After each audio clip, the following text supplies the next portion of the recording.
Don't ever laugh as a hearse goes by, for you may be the next to die. They wrap you up in bloody sheets to drop you 6 feet underneath. They put you in a pine wood box and cover you up. This week, we head to the mystical land of Michigan. Lake Michigan, in fact, right here in the U.S. Why? Well, there's a triangle that supposedly has more strange occurrences than that wacky one in Bermuda. Listener discretion is always advised. All aboard the Midnight Train. Your nose as you begin to decompose. A slimy beetle with demon's eyes chews through your stomach and out. Hello, passengers, and welcome to the Midnight Train podcast, where we bring the dark to light. Yes, we make fun of and joke about creepy shit while bringing you as much information on each topic as possible. And yes, we are a comedy podcast, and things can get pretty dark pretty quick. So if you're not into that, listen to Hard Feelings. We understand. But if you are, thanks for being just as twisted and screwed up as we are. I am your host, the conductor of the cryptic, Jonathan Sayre. Oh, you give yourself a clap. Thank you. And with me is Logan. And guess what? We actually have somebody returning, at least for the foreseeable future. Ladies and gentlemen, please put your hands together in your house or in your car, wherever you're at right now, for the return of Mr. Jeff Butchko. Well, hi. Hi, sir. How's it going? It's going.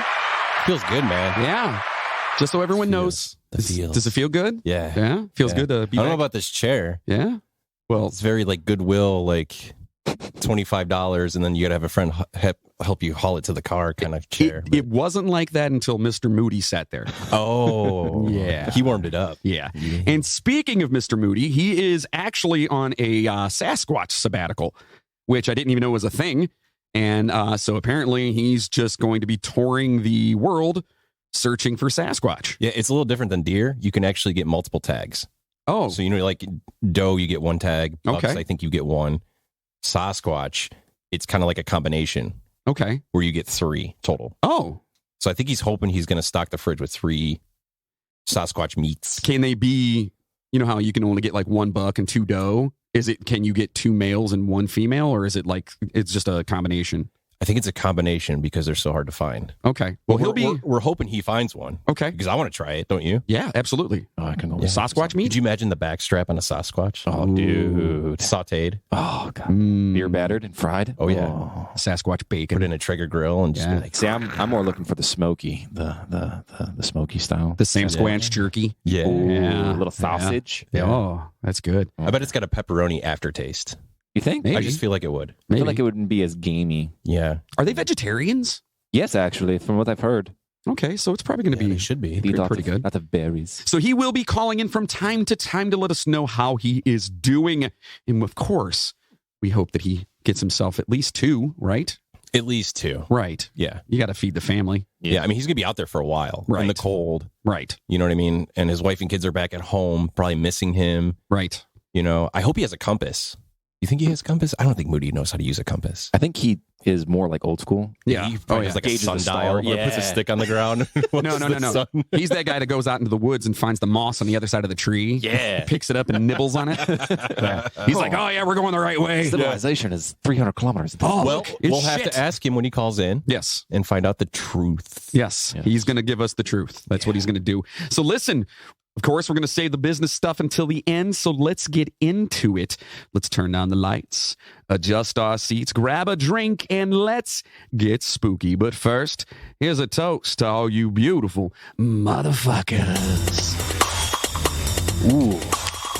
Sounds better in headphones in person. Yeah? Yeah.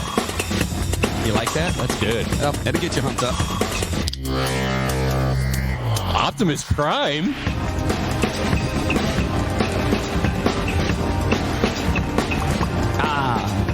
That's good. That is actually pretty good. Yeah. It's good.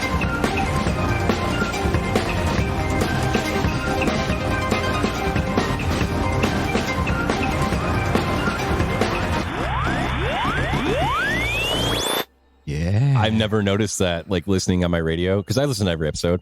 Yeah. But like I've never noticed that little tail end. Yeah. It's I call it the Optimus Prime fart. It's like your signature, like you're signing off. Yeah. Like this is done, gold record, boom. Yeah. You think I could get that so I can use it as my like morning alarm clock? Yeah. Oh, good. I got you, brother. He really wants to have sex to it. Oh, you read my mind. See, I was trying to be low key. That's dad. You know. Are you done yet? So listen, we know that we were not here last week, and we are so sorry about that. I was sicker than shit, and just all kinds of shit hitting the fucking fan all at one time. We apologize. You know, we don't often miss weeks, and so I just want to say I'm sorry for that. From a personal aspect, I never get sick, and I was sick. So hey, sometimes you got to race. yeah, you know, yeah.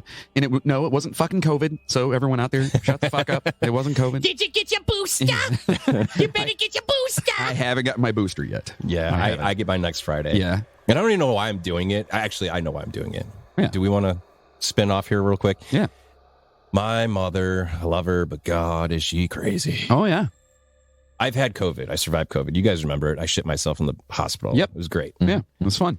And I've got both vaccines. According to what you see online and scientists, and I don't know if the CDC has admitted it yet, but people who have survived COVID and got the vaccines have like a strong immune antibody system built up. Yeah.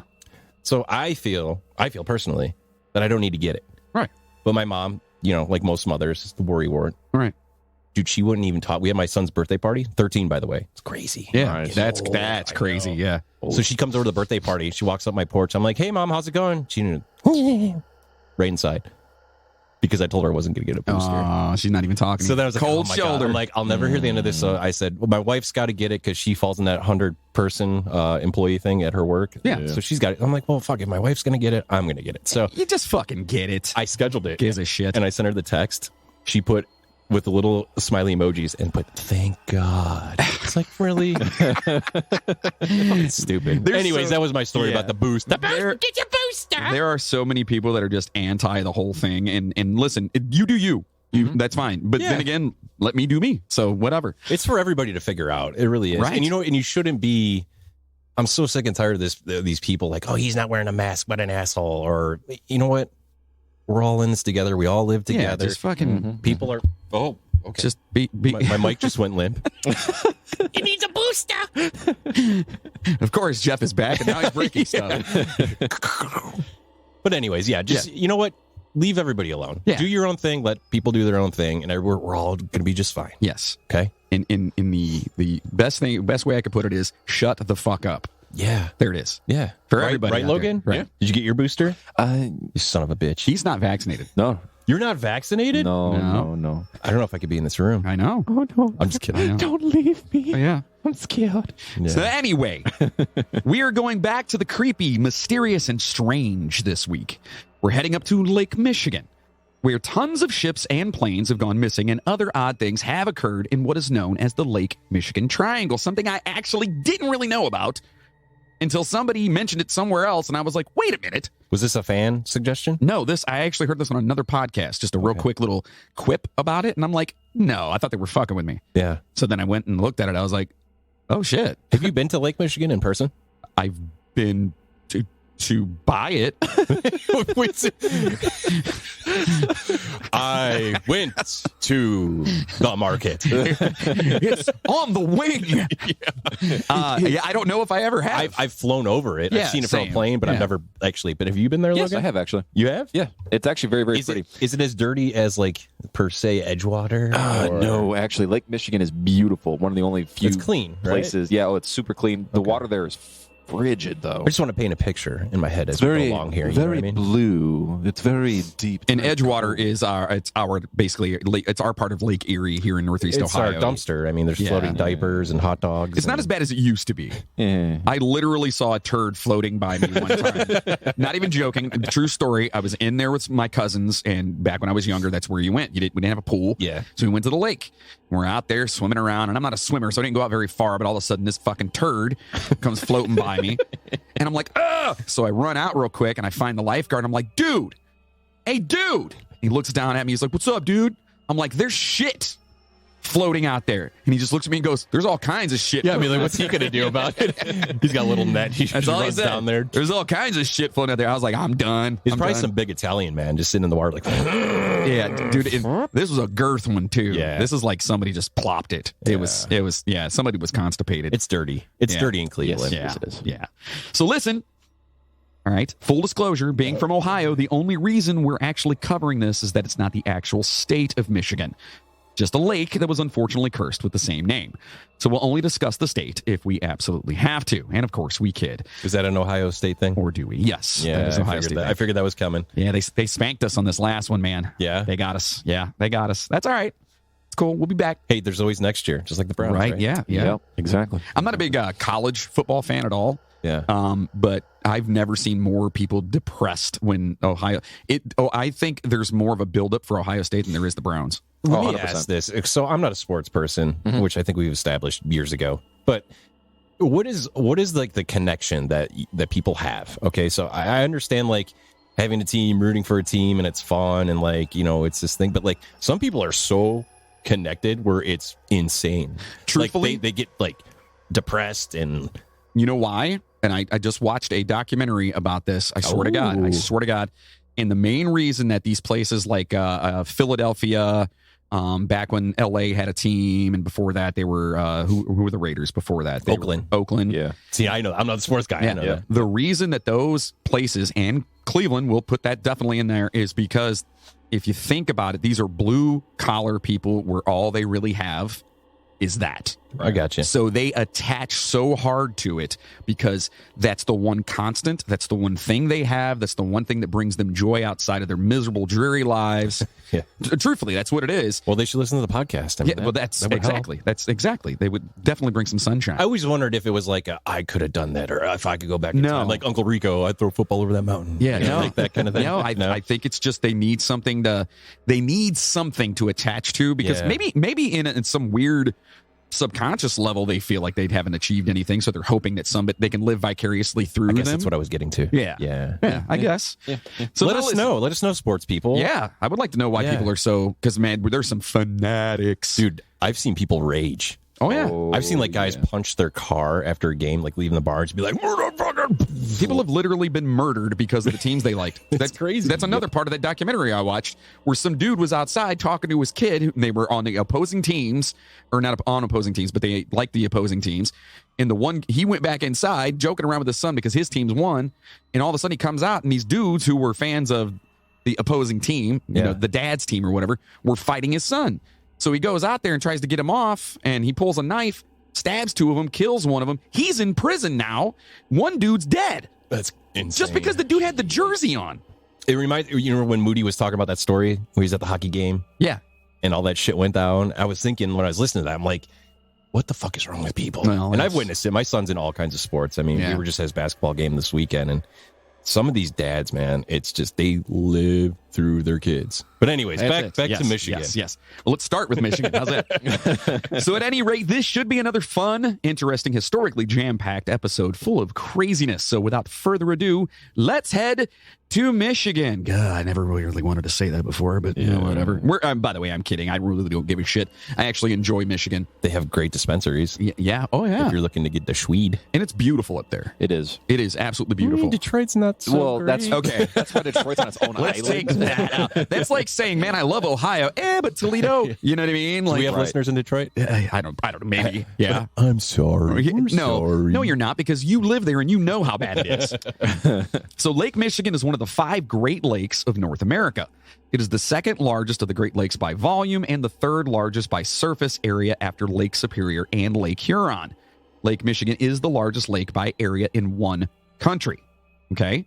So that's big. It's big. Yeah, that is. Okay? Okay.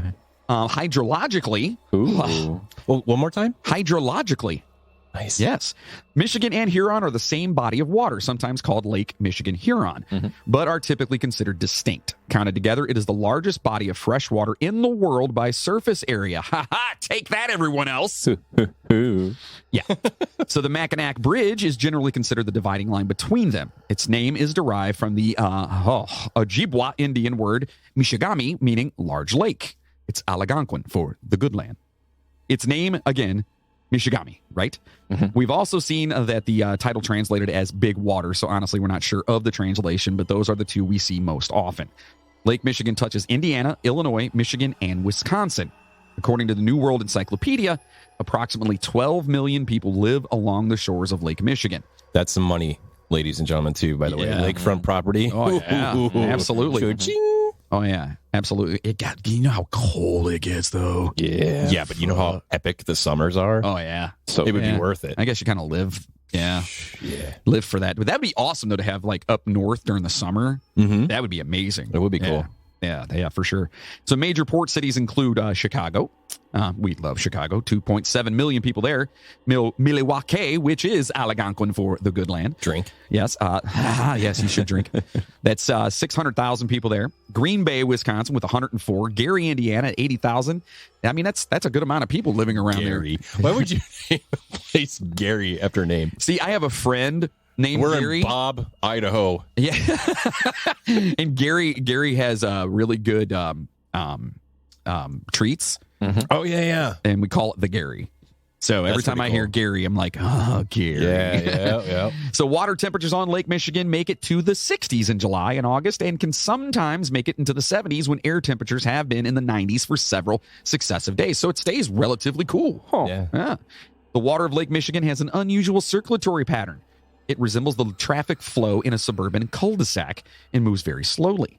Winds and resulting waves keep Lake Michigan from freezing over, but it has been 90% frozen on many occasions. Ocean-like swells, especially during the winter, can result in drastic temperature changes along the coast, shoreline erosion, and difficult navigation.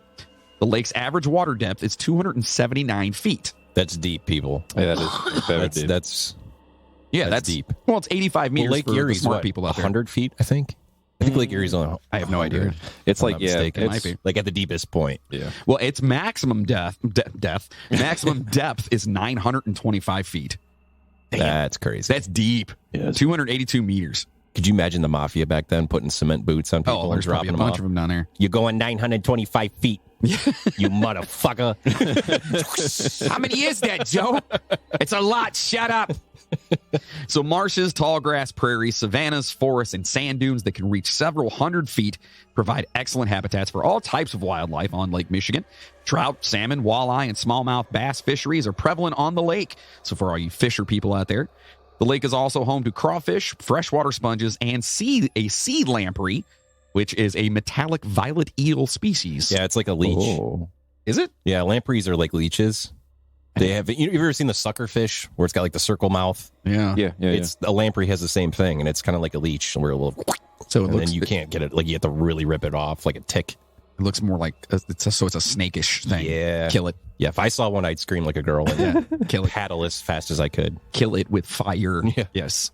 The lake is also home to a wide range of bird populations, including water birds such as ducks, Freddy the Fox in bird costume, geese, swans, crows, robins, and bald eagles. Oh. Predatory birds such as hawks and vultures are also prevalent on the lake. This is mainly due to the wealth of wildlife to feast upon. I forgot I put that in there like a while ago. Did you really? Because I wanted you to read it on the show and you guys be like, what the fuck? No, I already went through this like numerous times, yeah. So the pebble-shaped Petoskey stone, a fossilized coral, is unique to the northern Michigan shores of Lake Michigan and is the state stone. So for all you people out there that didn't know, Michigan's state stone is the Petoskey stone. Oh, yes. See you, gentlemen, run out and get that for your ladies. Yes, definitely make sure you get that. Honey, I got you a Petoskey stone. Oh, it's a Petoskey stone. He loves me. Yes. Do you like that? That was me chewing, sorry.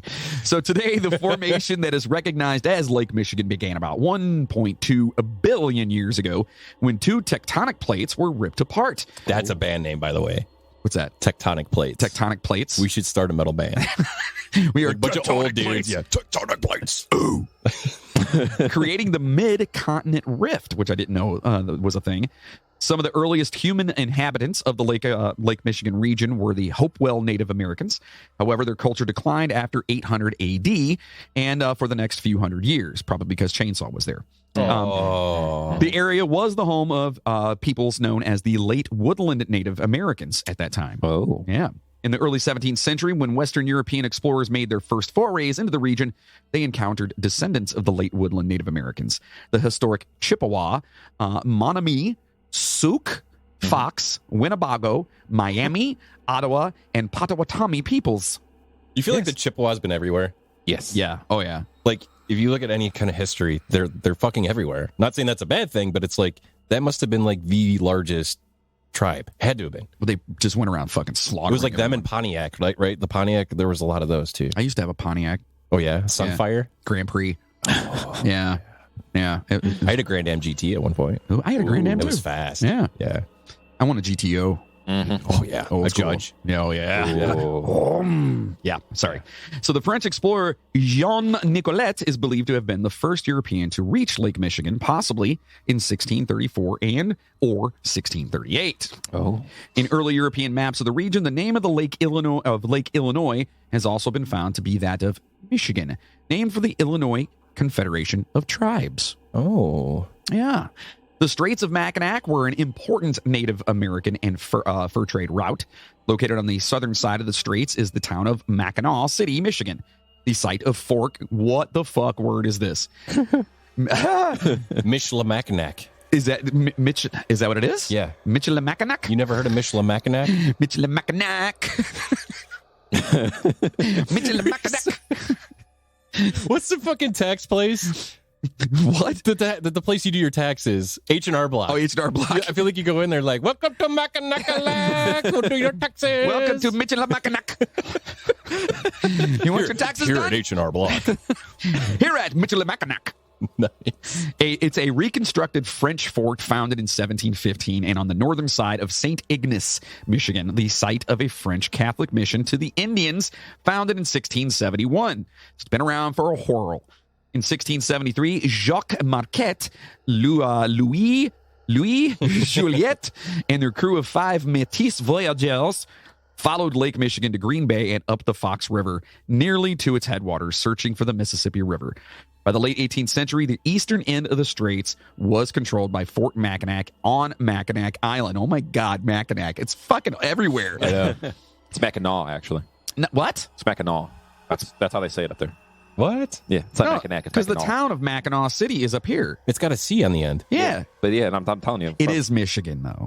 from a true Michiganer. They call that Mackinac? It's Mackinac. It's not Mackinac. It's All Mackinac. right. If anyone's from Michigan, I want to know if that's right. Mackinac. Mackinac. A Mackinac. Mitch Mackinac. It's fucking. Try to say that. Oh, Mitchell Mackinac. Michelin Mackinac make you jump, jump. So it was a British colonial and early American military base and fur trade center founded in 1781. Holy Mackinac. Mackinac. Yes. Sounds like a really fucking horrible play on like McDonald's food. Come in for a Mackinac. With the advent of European exploration of the area in the late 17th century, Lake Michigan became used as part of a line of waterways leading from the St. Lawrence River to the Mississippi River and thence to the Gulf of Mexico. Thence. Woo. French courrier de bois and voyageurs established small ports and trading communities such as Green Bay on the lake during the late 17th and early 18th centuries. In the 19th century, Lake Michigan was integral to the development of Chicago and the Midwestern United States west of the lake. Yeah, For boating. example, 90% of the grain shipped from Chicago traveled by ships east over Lake Michigan during the antebellum years. The volume rarely fell below 50% after the Civil War, even with the significant expansion of railroad shipping. So it was a very, very important fucking body of water. Yeah. Right? Right. It'd be good to be a pirate back then on those waters. Yeah, I wonder if there were pirates Oh, I'm sure. on Lake Michigan. It's the Mackinacs. Hoist the colors! Say the safe word. Mitchell Mackinac! Okay, you can go. Do you feel dead? Jack Sparrow. No, it's Jack Sparrow. The first person to reach the deep bottom of Lake Michigan was J. Val Klump, a scientist at the University of Wisconsin-Milwaukee in 1985.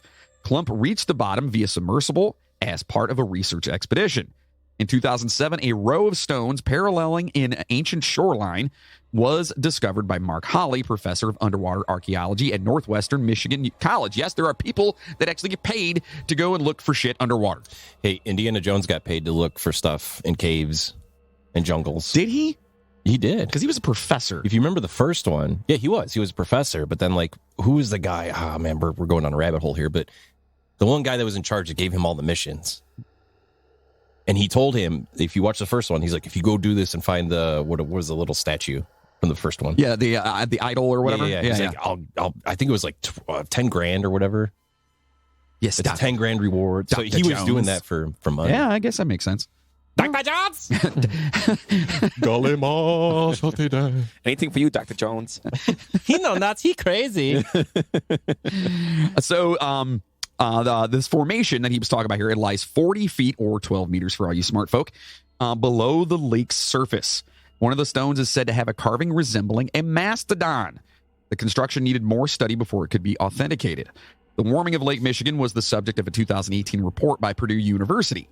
Since 1980, steady increases in obscure surface temperature have occurred in each decade. Well, of course, because everything's warming the fuck up. We know this. Mm-hmm. This is likely to decrease native habitat and adversely affect native species survival, including game fish. But of course.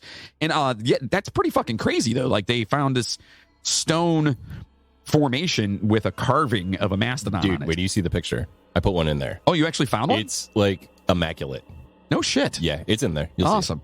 So, fun fact, Lake Michigan has its own coral reef. Oh. In case you guys didn't know that. Which is weird. It's not saltwater. Right.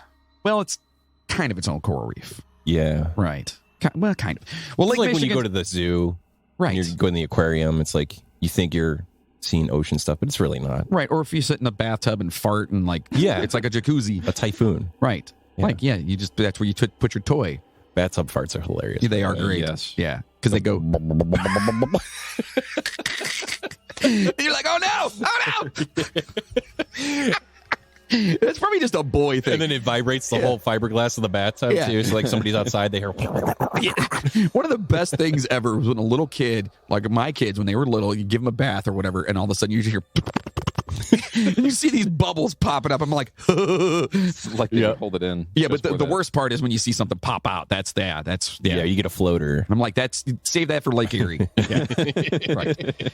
So Lake Michigan's waters near Chicago are also home to a reef, although it has been dead for many years. Still, it is an exciting feature of the lake, and scientists at Shedd Aquarium are interested in learning more about its habitat and the life form it supports. Dr. Philip Willink is a senior research biologist at the Shedd Aquarium who has conducted research at Morgan Shoal to find out what kind of life there is and what the geology is like. Quote, Morgan Shoal is special because it is so close to so many people. It is only a few hundred yards from one of the most famous and busiest streets in Chicago, which is Lakeshore Drive. He actually said in an interview. I mean, that's kind of nuts if you think about that. Yeah, because, I mean, typically they form in salt water, right? Right. Yeah. So, quote, now that more people know it is there, more people can make a connection with it, and they can begin to appreciate the geological processes that formed it and the plants and animals that call it home. It is a symbol of how aquatic biodiversity can survive in an urban landscape. It's kind of like me living in Cleveland. Sounds very fancy, doesn't it? Yes. Like he's in his Prius and just twirling his wine glass. With his pipe with no tobacco in it. Yeah. A bubble pipe? Yes. Yes. He's sitting there like, can survive the urban landscape. Autopilot, please. To Starbucks. Can I plug in someplace? Thanks. Quote, I hope people continue to study and learn from Morgan Shoal. We need to keep figuring out how this reef interacts with the waves and currents of Lake Michigan, he said. And he goes on to say, we need to continue studying how the underwater habitat promotes biodiversity. Okay, we get it. Jesus, he likes it. Man. So passengers, have you heard about the Stonehenge under Lake Michigan? Oh. Have you heard of this, Logan? I've heard that there's rocks in the lake. Well, obviously. That's a good thing you heard that. I heard there's fish in the water. I heard that there's clouds in the sky. I go to the lake. So, in 2007, underwater archaeologist Mark Holley was scanning for shipwrecks on the bottom of Lake Michigan's Grand Traverse Bay. Instead, he stumbled on a line of stones thought to be constructed by ancient humans. Oh. They believe that this building, similar to Stonehenge, is about 9,000 years old. But interestingly... No, how the fuck do they figure that out, honestly? Carbon dating? Yes. Yeah, but they're in like scuba outfits and they're down there looking at these rocks and do you think they're like... It's about 9,000 years old, just by the look of it. Hey, Bob, there's a picture of a guy named Chainsaw on this. Oh, it's got to be 9,000 years old. Nope, he's got a chain wallet. It's got to be from the 90s. So, no, they probably scratched off a little bit of it, took it up, and then had it carbon dated. I would assume. I don't know, but then again, these guys are smarter than I am. So, on one of the stones, interestingly, there is a carving in the form of a mastodon, is what we were talking about earlier, which died out more than 10,000 years ago. Oh, where's that button at? Is it this one? Yeah! So, the exact coordinates of the find are still under secret. So they won't even tell you where this bitch is. Probably because it doesn't exist. But anyway, this condition was put by local Indian tribes who do not want the influx. No, they don't want the influx of tourists and curiosity seekers on their land, which makes sense. They're like, fuck no. Yeah, we already took everything else from them. Right, exactly. Like, you gave us a fucking casino. Fuck off, you know? Like, yeah. The boulder with the markings is 3.5 to 4 feet high and about 5 feet long. Photos show a surface with numerous fissures. Some may be natural, while others appear of human origin. When we get lower, there's pictures of it. Awesome. Pretty cool.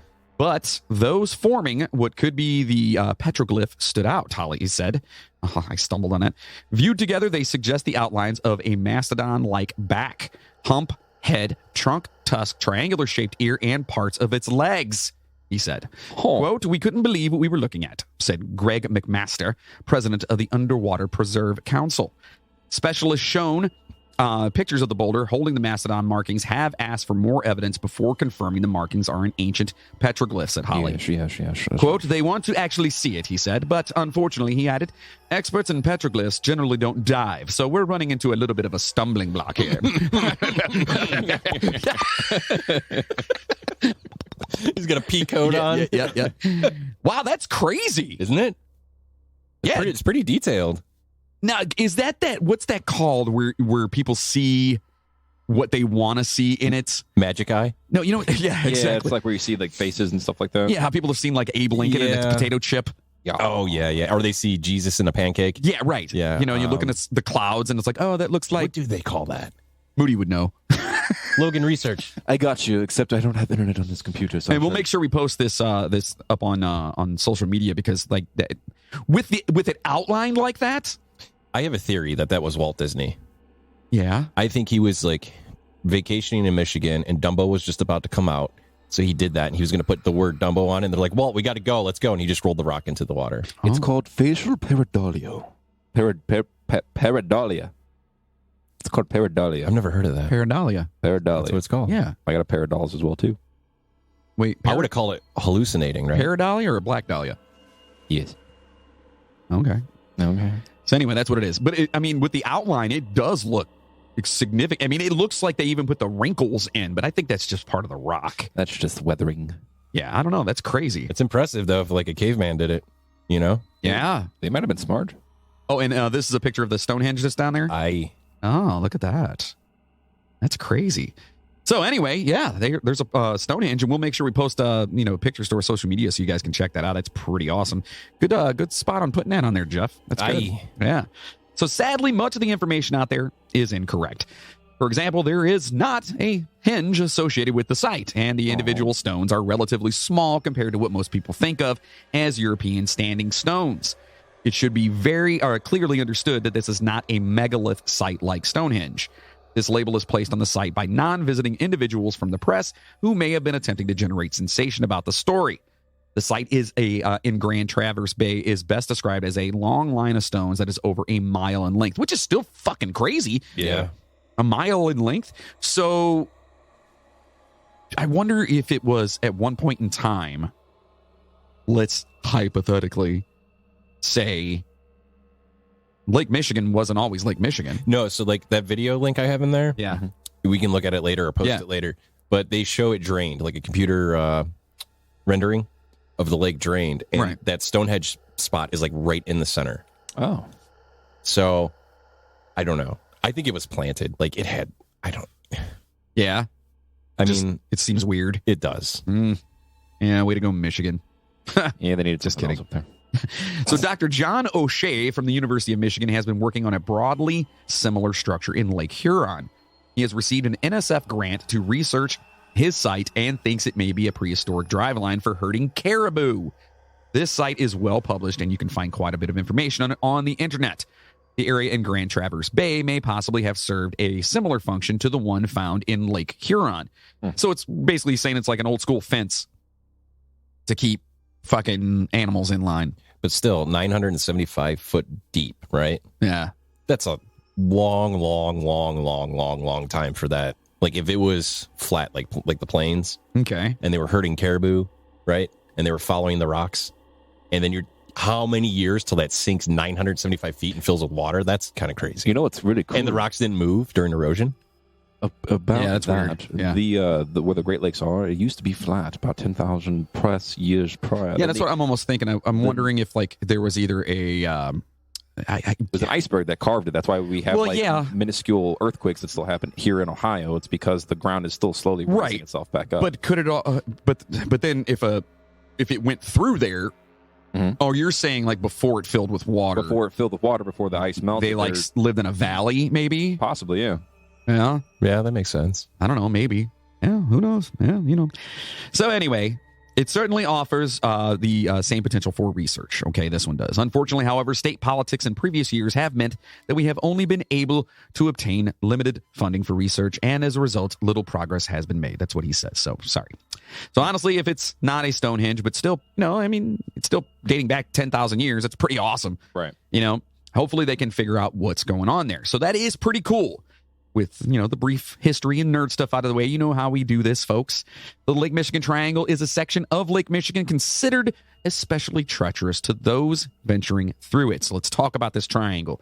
It stretches from Manitowoc, Wisconsin, to Ludington, Michigan, before heading south to Benton Harbor, Michigan.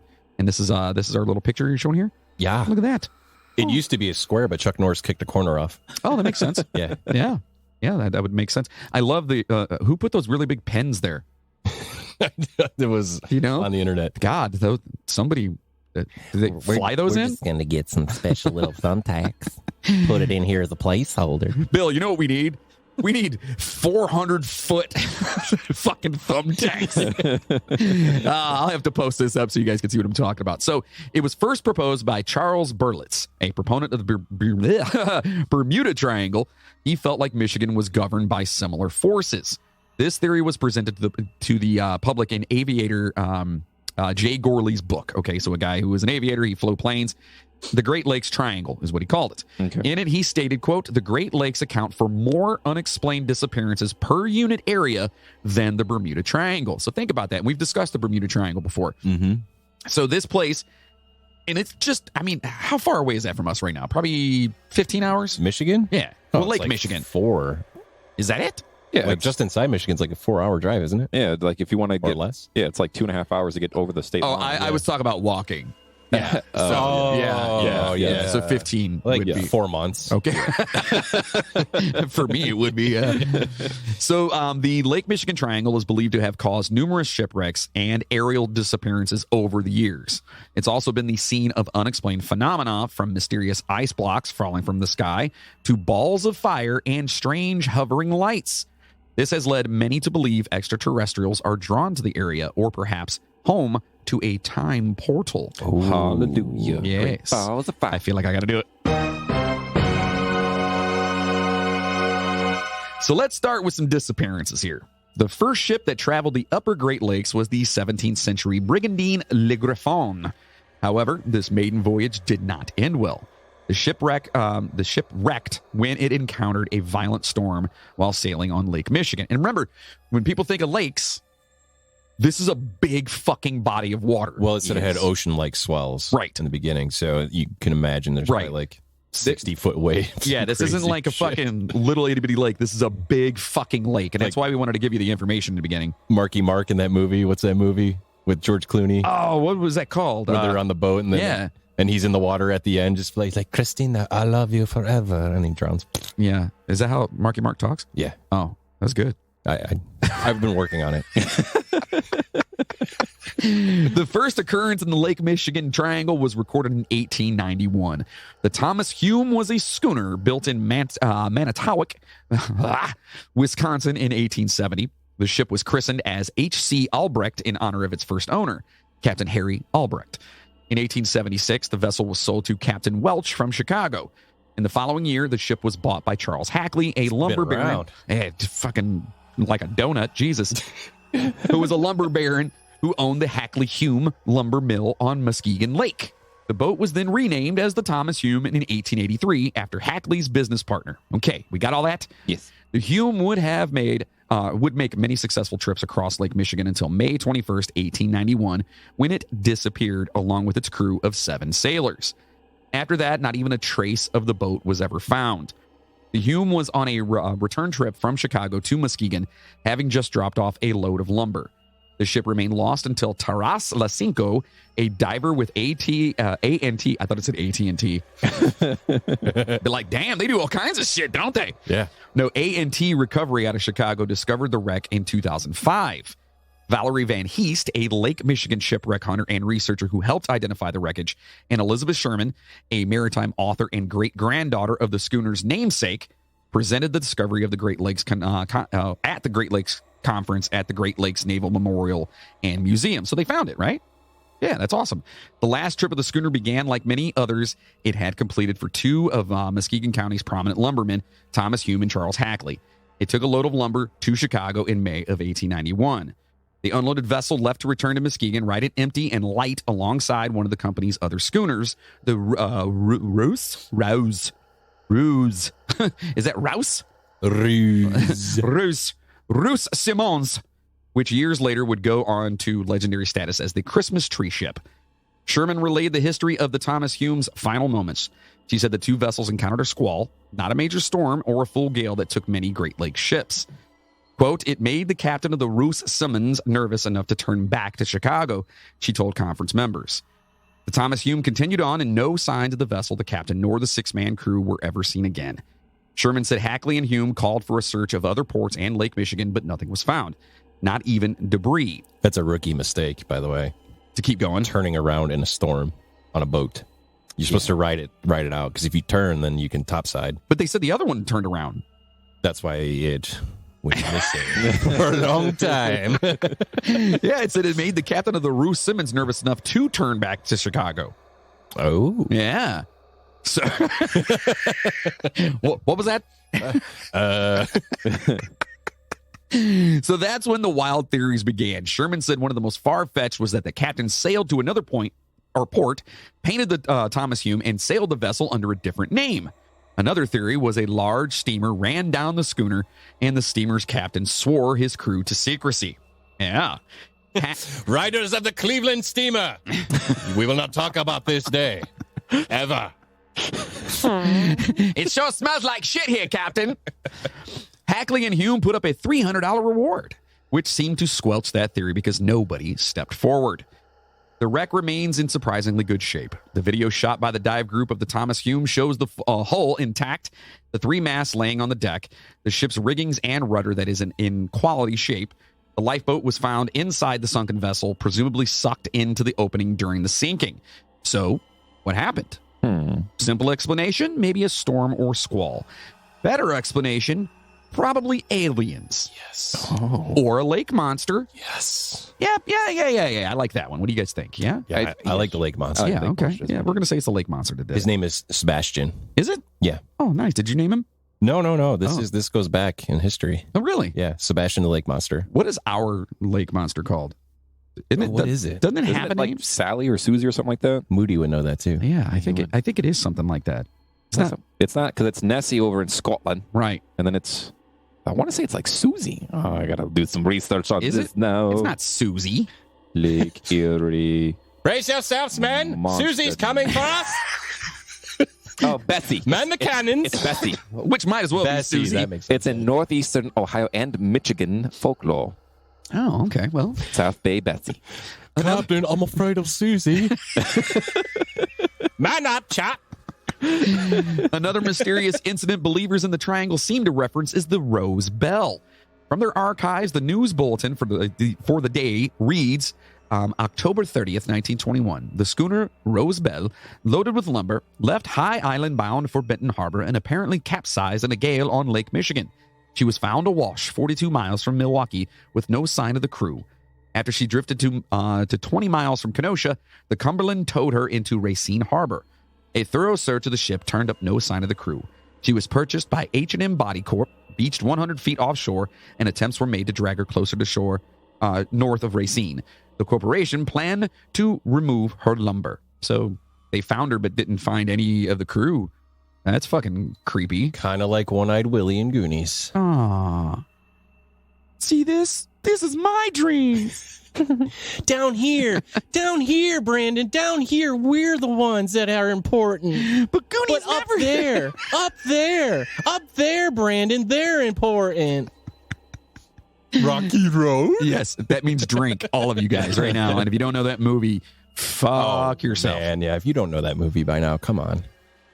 If you don't know the Goonies by now. Sorry. According to these fucking gnats, where are these coming from? I don't know. So according maybe all these open beer bottles. Oh yeah. It looks like Edgewater over here. I like a drink. So according to the Wisconsin Historical Society's Maritime Preservation Program, the Rose Bell was a small two-masted schooner and was used to bring supplies to High Island for the House of David. It was 100 feet long with a beam of 26 feet. Yeah, so it's a good-sized little schooner. Yeah. Right? Despite appearing to have been involved in a collision, there were no other shipwrecks or reports of an accident. What's more, the 11-person crew was nowhere to be found. So, again, we're going to go with aliens. Oh. Yeah, what do you guys think? Aliens? Yeah. Still? Yeah. So mysterious disappearances have continued to occur along the lake's waters. For example, on April 28th, 1937, Captain George R. Donner of the freighter O.M. McFarland went to rest in his cabin after hours of navigating his crew through icy waters.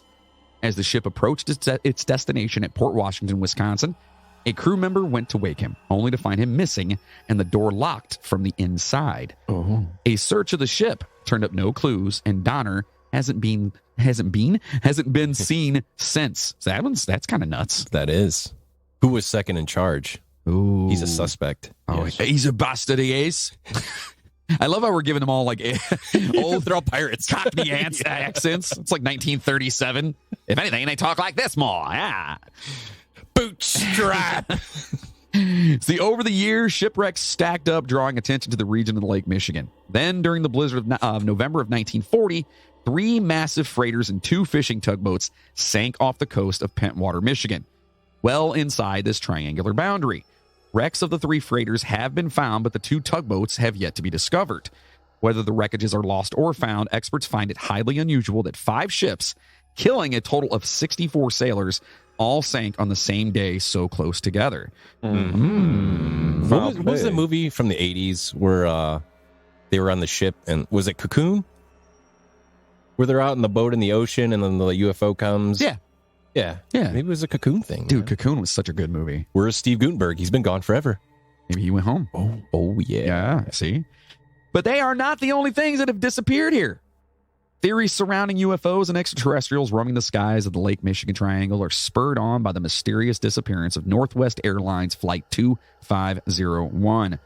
The plane was traveling from New York to Seattle with a stop in Minneapolis on June 23rd, 1950. When it seemingly disappeared out of the sky. Thanks, Hillary Clinton. Are you saying the plane Clintoned itself? Yeah, exactly. At 11:37 p.m. that evening, its pilot requested a descent from 3,500 to 2,500 feet due to an electrical storm.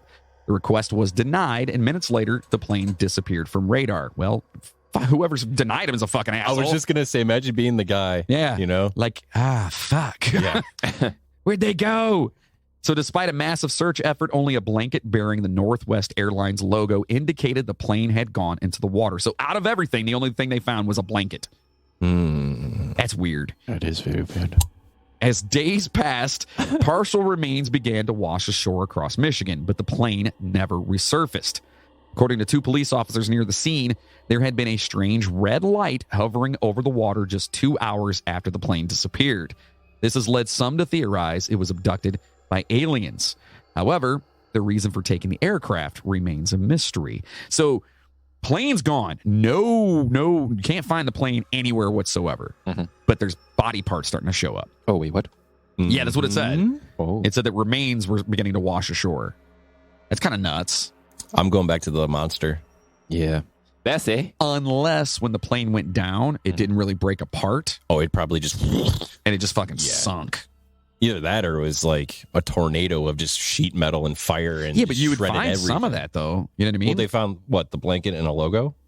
No, the logo was on the blanket. That's the only thing they found. Okay. Even remotely close, other than body parts. Yeah. You know what I mean? The only thing I could think is it hit the water like somewhat smoothly, and it just fucking went boop, boop, boop, boop, and took everybody with it. You have better odds, obviously, landing in water than you do crashing into the land. Oh, yeah. Because you could skid like a rock, like you skip a rock. You hope. Yeah. Sully did it. Yeah. Yeah. Tom Hanks. I was going to say Tom Hanks did it. Yeah. Wilson! I just watched that the other day. Which one? Castaway. Oh, that's good. And such a great movie. First time seeing it? No. Oh, okay. But it just pisses me off that she got remarried and had kids after he went through all that shit. Oh, yeah. It makes me so mad. Really?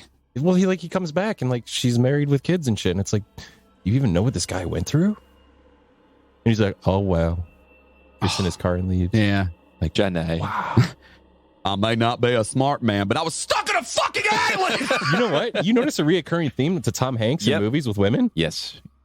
I've said this for a very long time. Oh. Yes. Oh. Yes. I do know Logan's seen movies.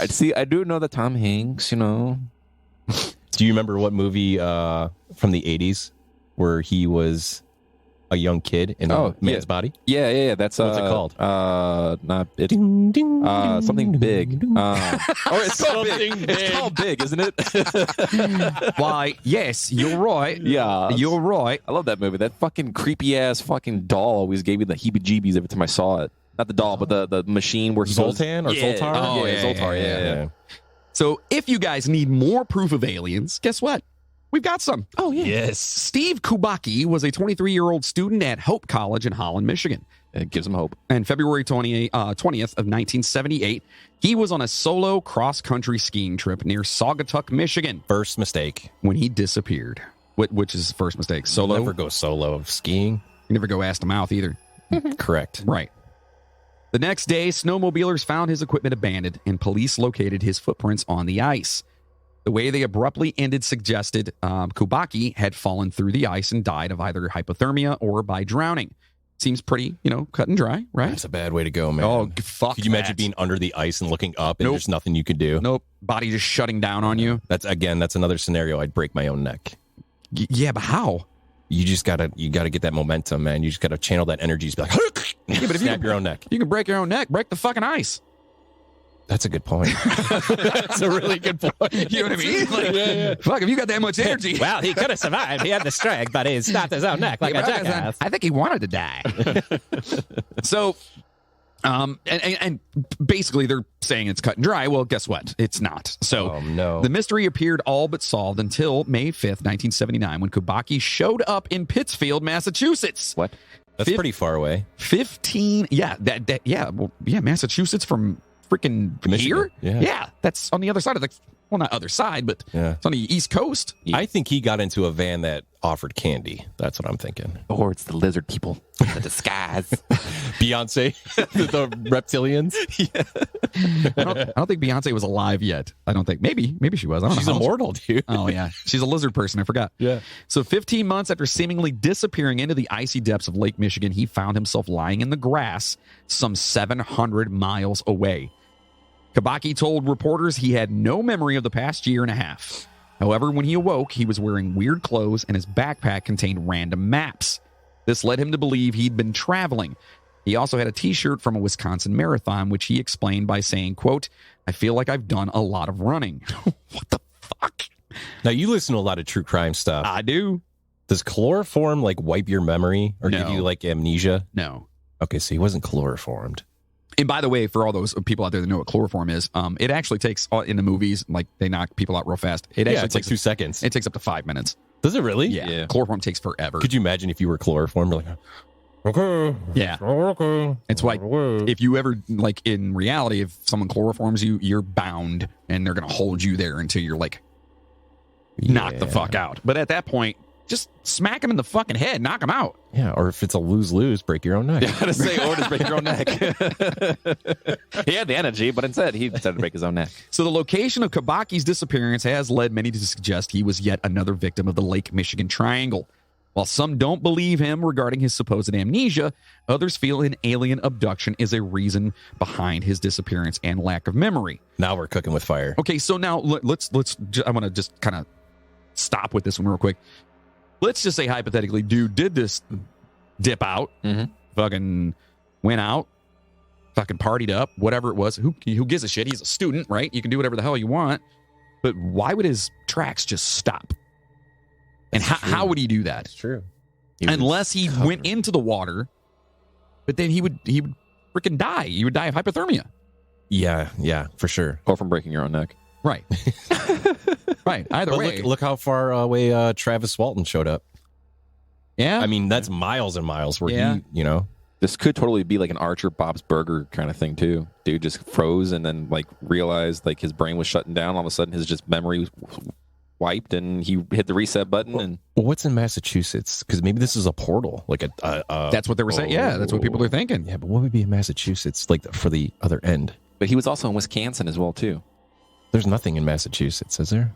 Do we have listeners from there? I'm sorry. It's Boston. Boston. Actually, it's Boston. I'm sorry. I keep talking. Yeah, you got to get it right when you talk about Boston out there, because if you fuck it up, they're gonna come after you. All right, the Bostonians don't fuck around. I don't know. So you may be asking yourself, but this was all alien activity. Why is it that no mention of UFOs? Well, you're in luck, because there are. That's right. In fact, Michigan in general has a pretty good share of UFO sightings. Coincidentally, there was a sharp rise in sightings about a month after weed was legalized in the state. I'm kidding. Oh, man. I was like, come on, Ohio, we can do this. We can do this. We got to do it. Come on, it's dude. It's about time. Like, yeah, seriously. We just got to do it. It's so stupid. Man, I smoke every single night at this point now. We have medical. Every night. We have medical here, right? Oh, yeah. Yes. Yeah, we have medical. Okay. Yeah, but no, here's the problem. You can only get edibles or vape. You can't get, like, actual weed. Oh, really? In Ohio, yeah. So you can have your medical card here, and you can get the edibles and the vape, and what was the other thing? Oils? Oils, yeah. But you can't actually get, like, the actual plant, like the can't get the nuggets. brick. Yeah. That's weird. I know. And I don't fuck with edibles. No. Oh, hell no. It's too concentrated. Yeah. I like to control my buzz. My wife and I always talk about this. I'm like, I like to get to, like, that plane, and then I just ride it out. Yeah. You know what I mean? Like, I don't want too much or too less. And I feel like if I ate an edible, it'd be like, oh, here we go. When's it going to end? Yeah. It's all that body buzz. It's the body buzz for me. That's what I like. You know what I mean? I like that we body. Just gotta get the right strain of stuff. I like that chill. Yeah. If it messes my head up, and that's what freaks me out and why I don't smoke a lot of weed. Because first of all, I drink a lot, and mixing, not good. But I hate that whole paranoia. The paranoia and, like, not feeling like yourself. Yeah, no, you need the body stuff. Yeah. That's the good stuff. The body stuff's awesome because you just sit there and I just giggle my ass off. Dude, I fire up the PS5, I lay back in my chair and I'm like, oh, life is amazing. So seriously, let's look at some actual sightings here and talk about those. On March 8th, 1994, calls flooded 911 to report strange sightings in the night sky. The reports came in from all walks of life, from police and a meteorologist to residents of Michigan's many beach resorts. I was hoping it was going to be Dick Goddard. Make sure to spay and neuter your dogs. And by the way, there's fucking UFOs. Do you ever see Sidetrack? Do you ever see when he was really old, like before he died? He was still on air. Oh, yeah. And he couldn't get the fucking remote to work for the thing. Yeah, I've seen that. And they had to keep cutting away from him. He's like, oh, fucking you can hear him mumbling it like in his mic. I told you about the one time that I saw him in, like, the one guy was, like, on camera. Yeah. And Dick Goddard, and by the way, you're not from the Cleveland area. Dick Goddard was a legend. A news meteorologist here in Cleveland that was here forever. He's like the most popular one. Like, everybody knew him. He did festivals for woolly bears, and he was probably on air for 50 years, dude. It was crazy. So anyway, And he got really old and started slipping, and he had, dementia, whatever, but he was still on air. And in the background, you could see him walk into the frame, turn around, and just think to himself, fuck, and then walk out of the frame. Dude, I laughed my ass off when I saw that. I mean, obviously, it's not funny because the poor guy's like, ugh. Yeah. But to me, I'm thinking, oh my God, I want to be Dick Goddard. And you felt so bad because he had done it, 50 years? And he would stumble so bad. Like, if I'm going to be 16 degrees. Yeah, it wasn't as sad as Dick Clark, though, at the end. Oh, he was a melting hippo, man. Yeah, Dick Clark, that was He looked like a bad, G.I. dude. Joe that you put in front of a blowtorch. Yeah. His face was just like... Yeah, they shouldn't have done that. They shouldn't have put him on air. That was rough. Yeah. Watching him, you felt bad watching him, Yeah. Ugh. Yeah, we miss our That'll Dick be us someday, though. Yeah, in fact, Dick Goddard, if you guys aren't familiar in the Ohio area, there's a thing now called Goddard's Law, which is basically made, if you hurt an animal or whatever, it's now a felony. Yeah, and you can get shot. Yeah. Eye for an eye, Yeah. bitches. Leave your animals alone, fuckers. Right. So anyway, hundreds of people witnessed what many insisted were UFOs, unidentified flying fucking objects. So that would be... Another change now. Is it it's UFO? not UFOs? What is it? Another one Moody would know. It's... balls. What do they call it? Talking about the other name. Wieners. They changed it from UFO recently with the David Fravor video and all that. It's something of not of this earth. It's a an extraterrestrial unmanned area or something like that. What the hell is it? It's an unmanned. Yeah, look it up. Oh God. Yeah, they did change it though. It's no longer Google UFO. Boy. Said, why are they changing? Just like they changed DUI. DUI is now what, OVI? I don't know. Yeah. Is it? Yeah. Oh, operating a vehicle. Yep.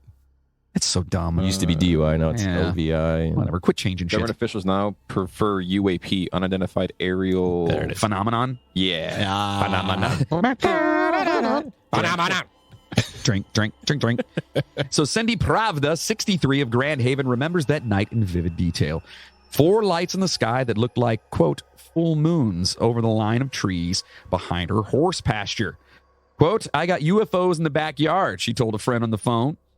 Quote, I watched them for a half an hour. Where I'm facing them, the one on the far left moved off. It moved to the highway and then came back to the same position. End quote.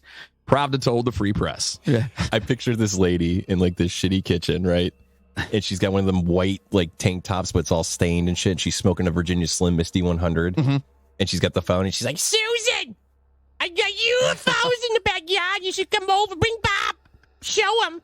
Are you looking outside? I swear to God, I see them. These fucking UFOs are back. I gotta take our children. We can't have anything. Make sure Bobby's got his door closed. I'm gonna ziplock my asshole closed. You know what they do, right? you know, we're going to have to do a whole episode in those voices now, right?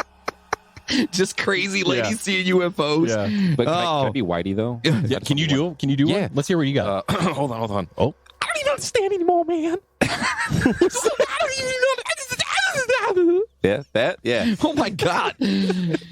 So she goes, What's the technical foul? She goes on to say, quote, the one to the right was gone in a blink of an eye, and then eventually everything disappeared quickly. Ooh. She still lives in the same house and continues to talk about that. Of course she does. night. That's like her life story now. Well, she actually says, quote, I'm known as the UFO lady of Grand Haven. Yeah. That's awesome. And she laughed about it. So, yeah, that's fine. But listen, stick to your story. I'm telling you, I'm not a believer, but I saw something. I don't know what it was when I was a kid. I've told you I've told this story before. We were out in going south on 58 past Wellington, where, what is that? What's that lake that's over there that everyone goes to? Finley? Yeah. Finley Lake, right over by there. A million times. Going past that, we're actually going to visit friends that are south of us or whatever. And I just remember looking over and I saw all these orange lights in the sky. Now, listen, it could have been a different U.S. plane that was testing. It could have been anything. No, my wife is from there. She grew up there and she's an alien stuff too. Yeah. She is an alien. Oh, yeah. Of course, it's me. Of course. Yeah, I was about to say. Yeah, that's why she puts up with your shit, right? That's right. She's like, Reese's Pieces. I love you, babe. Love you so much. Did I ever tell you about the story about when I was working at the prison, the unidentified aerial phenomenon that I saw?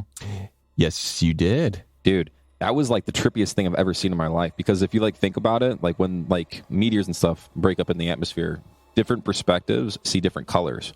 So like that's why I thought it was a meteor at first. But when I started doing loop-de-loops, it freaked me the fuck out. Yeah.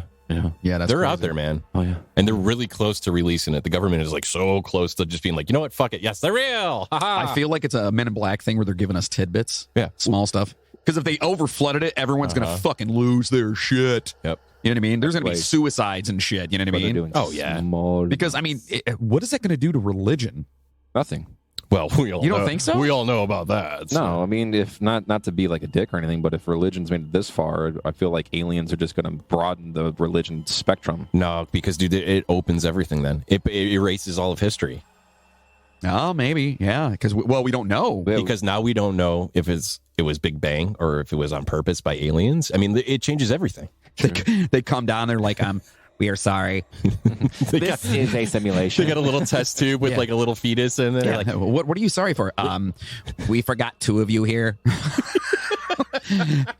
And now you multiplied like fucking rabbits. So yeah, we actually made you. You know what I mean? So wait a minute, you made us? Yeah. your name will be Adam and you will be Eve. And then they put the snake there like, watch these two. And they take off. Right. Yeah. That's what Everybody who's religious hates me right now. Yeah. No, it's like an ant farm. That's what it Yeah, was. That's what we exactly. are in general. Even if let's just say there is a big holy guy in the sky. Yeah. Let's just say that, or woman, whatever. We're still an ant farm. Absolutely. Regardless of if there's aliens out there doing it, or if whatever, if you believe in any kind of higher power, we are an ant farm. Think about an ant farm, like you're saying, in the ground, right? Years and years and years, and they build this big colony, and Right. everything's dark, and all of a sudden one day a shovel comes through, and sunlight, and a giant looking out. Oh my god! Yeah. You know, it's like, So would that make us an alien ant farm? oh,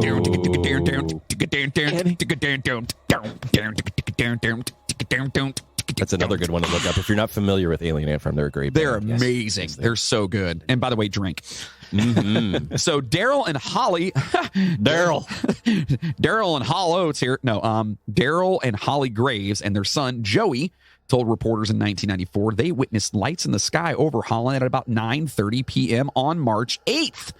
Quote, I saw 6 lights out of the window above the barn across the street. I think that should be read by Isaiah. Hold on. I saw 6 lights out the window above the barn across the street. So that was actually Joey Graves who told the Free Press in 1994, and he kept on and he said, quote, I got up and went to the sofa and looked up at the sky. They were red and white and moving. So that's what he said. Yeah. So he actually saw these lights as well. Others gave similar accounts, including Holland police officer Jeff Veldhuis and a meteorologist from the National Weather Service office in Muskegon County. What's more, the meteorologist recorded unknown echoes on his radar the same time Veldhuis reported the lights. Aha. So that gives a little bit more credence, right? Because you feel like these are people of stature, you know?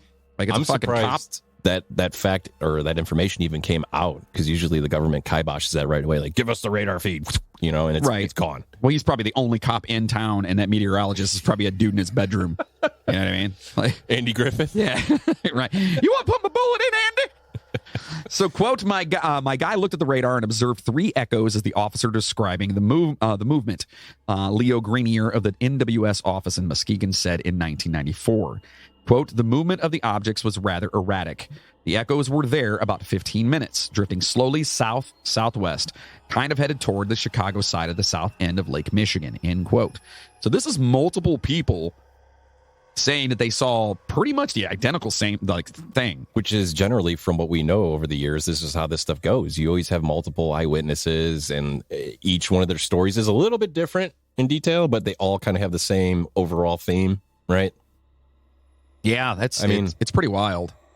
Pretty much every UFO story we've covered is like this, where you got a handful of people, and they all say, yeah, it was this, this, and this, and each story is a little differently. You know, it was a red light, and the other guy's, oh, it's a green light, but it still was a light. Yeah. So Yeah. That's usually how it goes. So the radar operator said, quote, there were 3 and sometimes 4 blips, and they weren't planes. Planes show as pinpoints on the scope. These were the size of half a thumbnail. They were from 5 to 12,000 feet at times, moving all over the place. 3 were moving toward Chicago. I never saw anything like it before, not even when I'm doing severe weather. So, I mean, he's saying, this is a meteorologist that's claiming that he knows what these damn blips look like, right?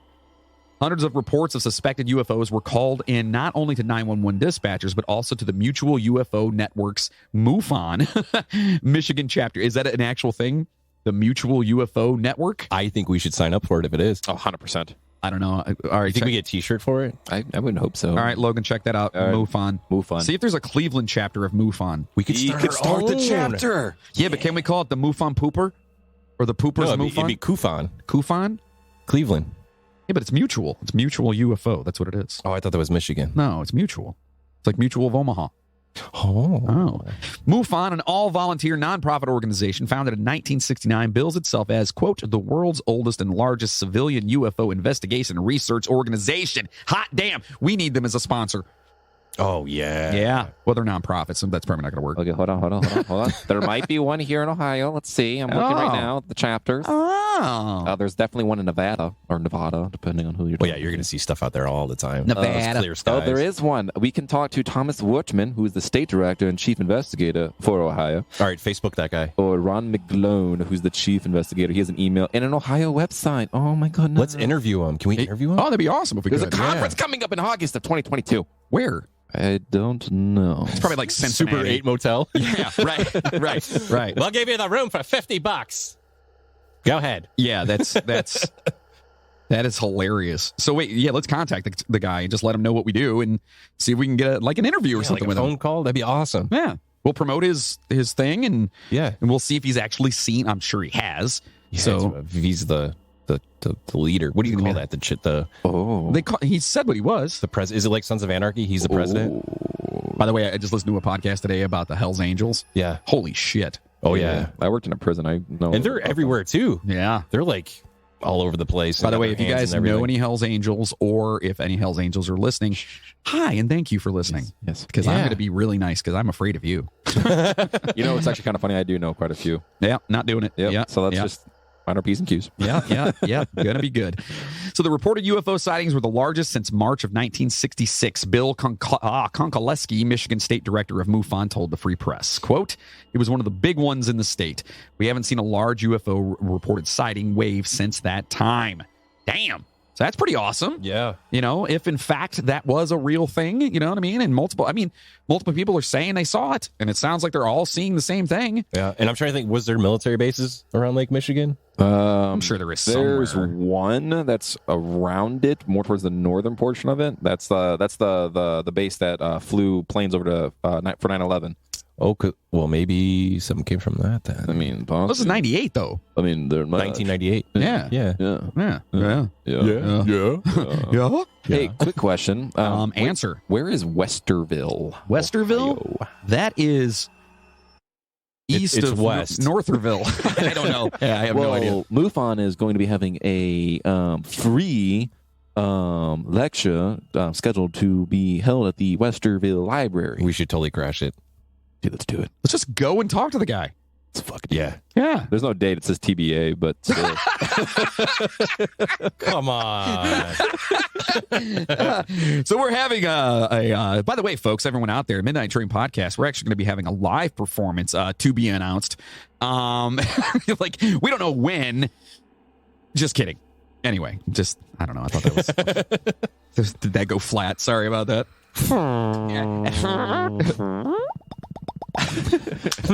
Yeah, sure. Yeah. So a mysterious video apparently shot from Chicago in late 2020, early 2021. 2020. This Yeah. is a still from the video, by the way. Oh, nice. Shows a fleet of UFOs above Lake Michigan. Aye. And most of them look like bright orbs. These UFO orbs hovered in the skies for several minutes, and at one point in time, some of these lights disappeared before appearing again. And we'll post this picture up here. I mean, that looks like lights. Mm-hmm. There's another picture a little bit lower. It's a better one. Okay. The eyewitness who witnessed this eerie sighting claimed that these UFO lights used to appear above Lake Michigan several times in the past. Oh, okay, so we've seen it before. The video was later analyzed by self-styled alien hunter. Oh, God. Ooh, I want to be an alien hunter. Yeah. Let's do it. Yeah, do it. We need to get Moody to be an alien hunter. You got to hook up with the MUFOT or whatever it's called. Mufasa. MUFON. Or whatever We can they're actually join them and create a small subchapter. Do you think they carry paintball guns like Dog the Bounty Hunter and zip ties? I don't think In they case they carry. find an I don't alien. think they carry zip ties. I think that they carry more softer meshes. Softer meshes? Yes. Wow. What are you doing with the aliens when you, You find have to them? be gentle. You want them to know they're your friend, not that they're your, their You're a hostage. hunter, but I don't think you're an alien hunter. Yeah. You're you hunting for something else. And it goes. So his name is Scott C. Waring, who enjoys a huge fan following online.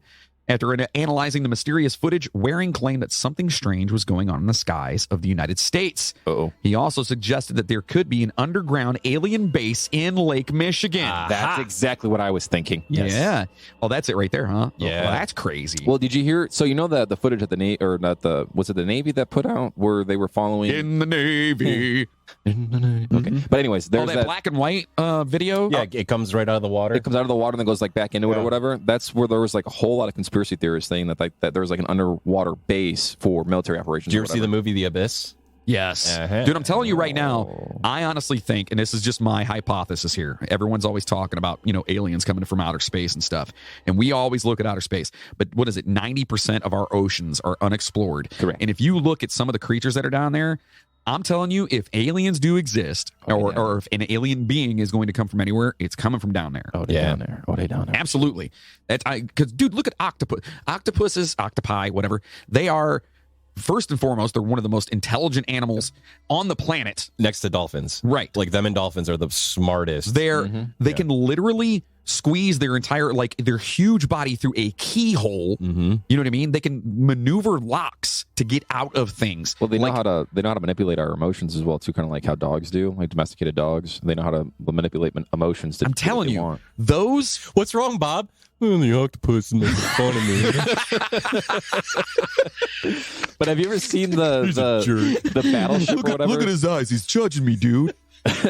He's thinking naughty things. But you know what I'm saying? Like, so if you look at animals like that, and these are animals that, and we have giant versions of these fucking things that they've said through, but The Kraken. But these are the ones that have come that we've seen. The ones that we haven't seen yet, who knows? Maybe they're frozen down there. Maybe, I don't know. I think that, and maybe we're looking at Alien from a different perspective, where we're thinking, okay, like Alien as in like, well, they're humanoid or they're whatever. What if they're not? Right. Like, You could be on something. we're envisioning something that only our minds can perceive. Have you ever seen the You know what I mean? Hitchhiker's Guide to the Galaxy? Oh, yeah. I have not. Dolphins. You've never seen that movie? Dude, For real? I'm actually shocked. You've Holy never shit, seen I it. I'm read the shocked book when I was a too. kid. Yeah, I mean, I read the book too, Yeah. but the Watch that movies- movie. Yeah. It's really good. Yes. We still have to watch that one that Jesse from the Sister Skeletons wants us to the watch. zombie one? The zombie one, yeah. Yeah. Which one? The Zombies Guide to the Apocalypse. Or Oh whatever. yeah, I've seen. Is it the Zombies Guide or is it the boy or is it the Scouts Guide to the Zombie Apocalypse? That's it. Right That's there. it. I've seen that. It's actually really funny and very, very not prude.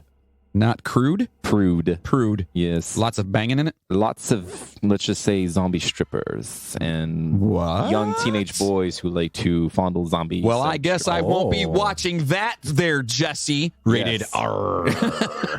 And just for the listeners out there, boobs. Oh, you son of a bitch. Oh, Son of a bitch. Every nice. fucking... Gotcha. So, quote, they go on to say here, quote, the lights were so close to the water that sometimes the reflection of the UFOs could be seen. Aircraft can be seen flying over the lights once in a while, but the lights and aircraft stay far apart. These lights are a sign that there is an alien base below Lake Michigan. Absolutely amazing, and even the eyewitnesses noticed the other people not looking at the UFOs. Very strange how people are too busy to look out the window. 100% proof that alien base sites at the bottom of Lake Michigan off Chicago coast. That's just how they worded it, so it sounded weird. So that was a Waring wrote on his website, so he's not grammatically correct. But anyway, that's what he wrote. Maybe the Stonehenge rocks are a beacon for the ships. Or, yeah, it's the landing zone. Uh-huh. Maybe. Oh, yeah. Maybe. Yes. Now, I don't necessarily believe that. Okay, so in the scheme of things, let's just say the deepest part we said was 900 and some odd feet, right? Correct. Deepest part of the ocean, way fucking deeper than that. Oh, yeah. Yeah, it's like what, Like 7 miles? It's fucking They stupid. can't get down there because of pressure. Right. It's stupid. Speaking of that, have you guys seen the Deep Blue documentary? That animal, like the Animal Planet thing or whatever, but it's called, or is it Big Blue? No, I think it's Deep Blue. I don't think so. Blue Planet's what it's called. Oh. I'm thinking Big Bear and Blue House. Yes. That's the big I used to No, love Blue's that shit. Clues? Is that what you're thinking of? But there was a behind the scenes thing where they were in that submarine where they went into the bottom of the ocean in a certain area. I don't remember where it was. I want to say it was the Atlantic, but I could be wrong. But they got down as far as they could go, and then they saw this huge circle of mussels. And inside the circle was this. Like Arnold Schwarzenegger was down there? No. Welcome to the bottom of the ocean. Now you know where I live. This is bullshit. I don't need the hideouts. I'm ballsy. I'm ballsy.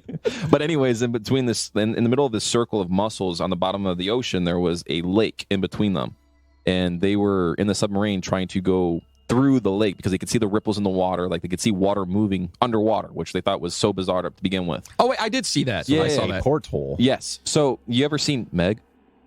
Yeah. I think I watched it for It like wasn't 10 very minutes. good, but yeah. Oh, yeah, but it's kind of like that, where they were kind of venturing around that weird porthole or this lake within a body of water, and they were able to break the tension or whatever on it, and then the megalodon popped out. But yeah, they couldn't actually physically go down there because every time they went to... Well, that's part of what I was going to say, and I'm sorry, I didn't mean to cut you off, but that's part of what I was going to say is that maybe whatever's living down there, the pressure is what's keeping it. Like maybe they have to live under the pressure. Yeah, that's how a lot of animals If they are. come to the surface, it's going to kill them. Have you ever seen Right? They're the just going to. Yeah. you know, in the deep ocean, there's these big fish called anglerfishes? Yeah.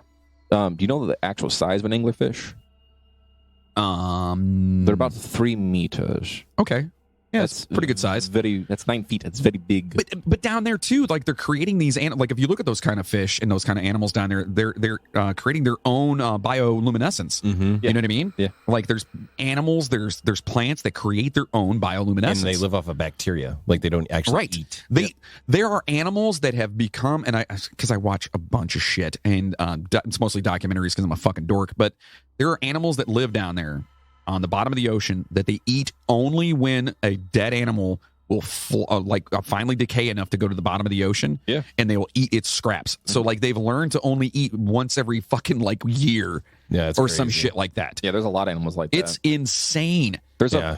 an eyeless lizard / gecko salamander looking thing, whatever that they found in a cave. It's Beyonce, right? But it literally doesn't move at all unless there's food near it, and then it will go after the food. But it literally lives for hundreds of years. I feel like we're close. I feel like maybe within our lifetime, if not ours, his for sure, that we'll get close to the bottom or where we haven't been. See, my luck, I'm going to die, and then the next day they're going to come out. I know. You know what I mean? We want to speak with Jonathan Sayre. Yeah, it's going to be like at my funeral. They're going to be like, holy shit! Yeah. The Fountain of Youth's down there. Oh. They found the cure for cancer. What? Yeah. So there have been shitloads of UFO sightings in the area of the Lake Michigan Triangle, only fueling more speculation. Mm-hmm. So here are some of the patented midnight train quick hitters here. An early sighting occurred in November of 1957 when a cigar-shaped object with a pointed nose and blunt tail with low-emitting sounds was seen. Subsequent civilian and military air traffic controllers cited no aircraft were in the vicinity at the time. I mean, that's kind of crazy. In July of 1987, 5 youths, had seen a low-level cloud expel several V-shaped objects, which hovered quietly with bright lights. Then the things re-entered the cloud formation and rapidly departed toward the lake's north end. All right, that was 1987. That's kind of crazy. But then again, they were probably high as giraffe ass. That's when cocaine was popular. Yeah, oh yeah. They were like, hey, man, bump this. In August of 2002, 7 miles off of the Harrisville shoreline, 2 freighter sailors observed a textured, triangular-shaped object soar above and follow their ship. Then the thing made a 90-degree turn and quickly disappeared. In September of 2009, a couple left their residence to close their chicken coop for the evening. Oh boy, why is it always those types of people?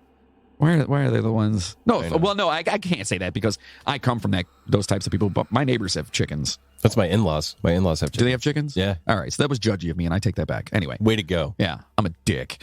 So they jointly observed a large triangular object pursued by a military jet. In addition, they noted 2 bright and beaming white lights when the object was overhead. All right, that's kind of fucked up. You know what I mean? Like, it's one thing to look up and be like, oh, what is that? And then it's to look up and go, is that one of our guys going after it? You know what I mean? Like, yeah, are we in trouble? Yeah. Like, oh, shit. So in June of 2007, an 80-year-old resident inspected what appeared to be a balloon-shaped object near his fence line.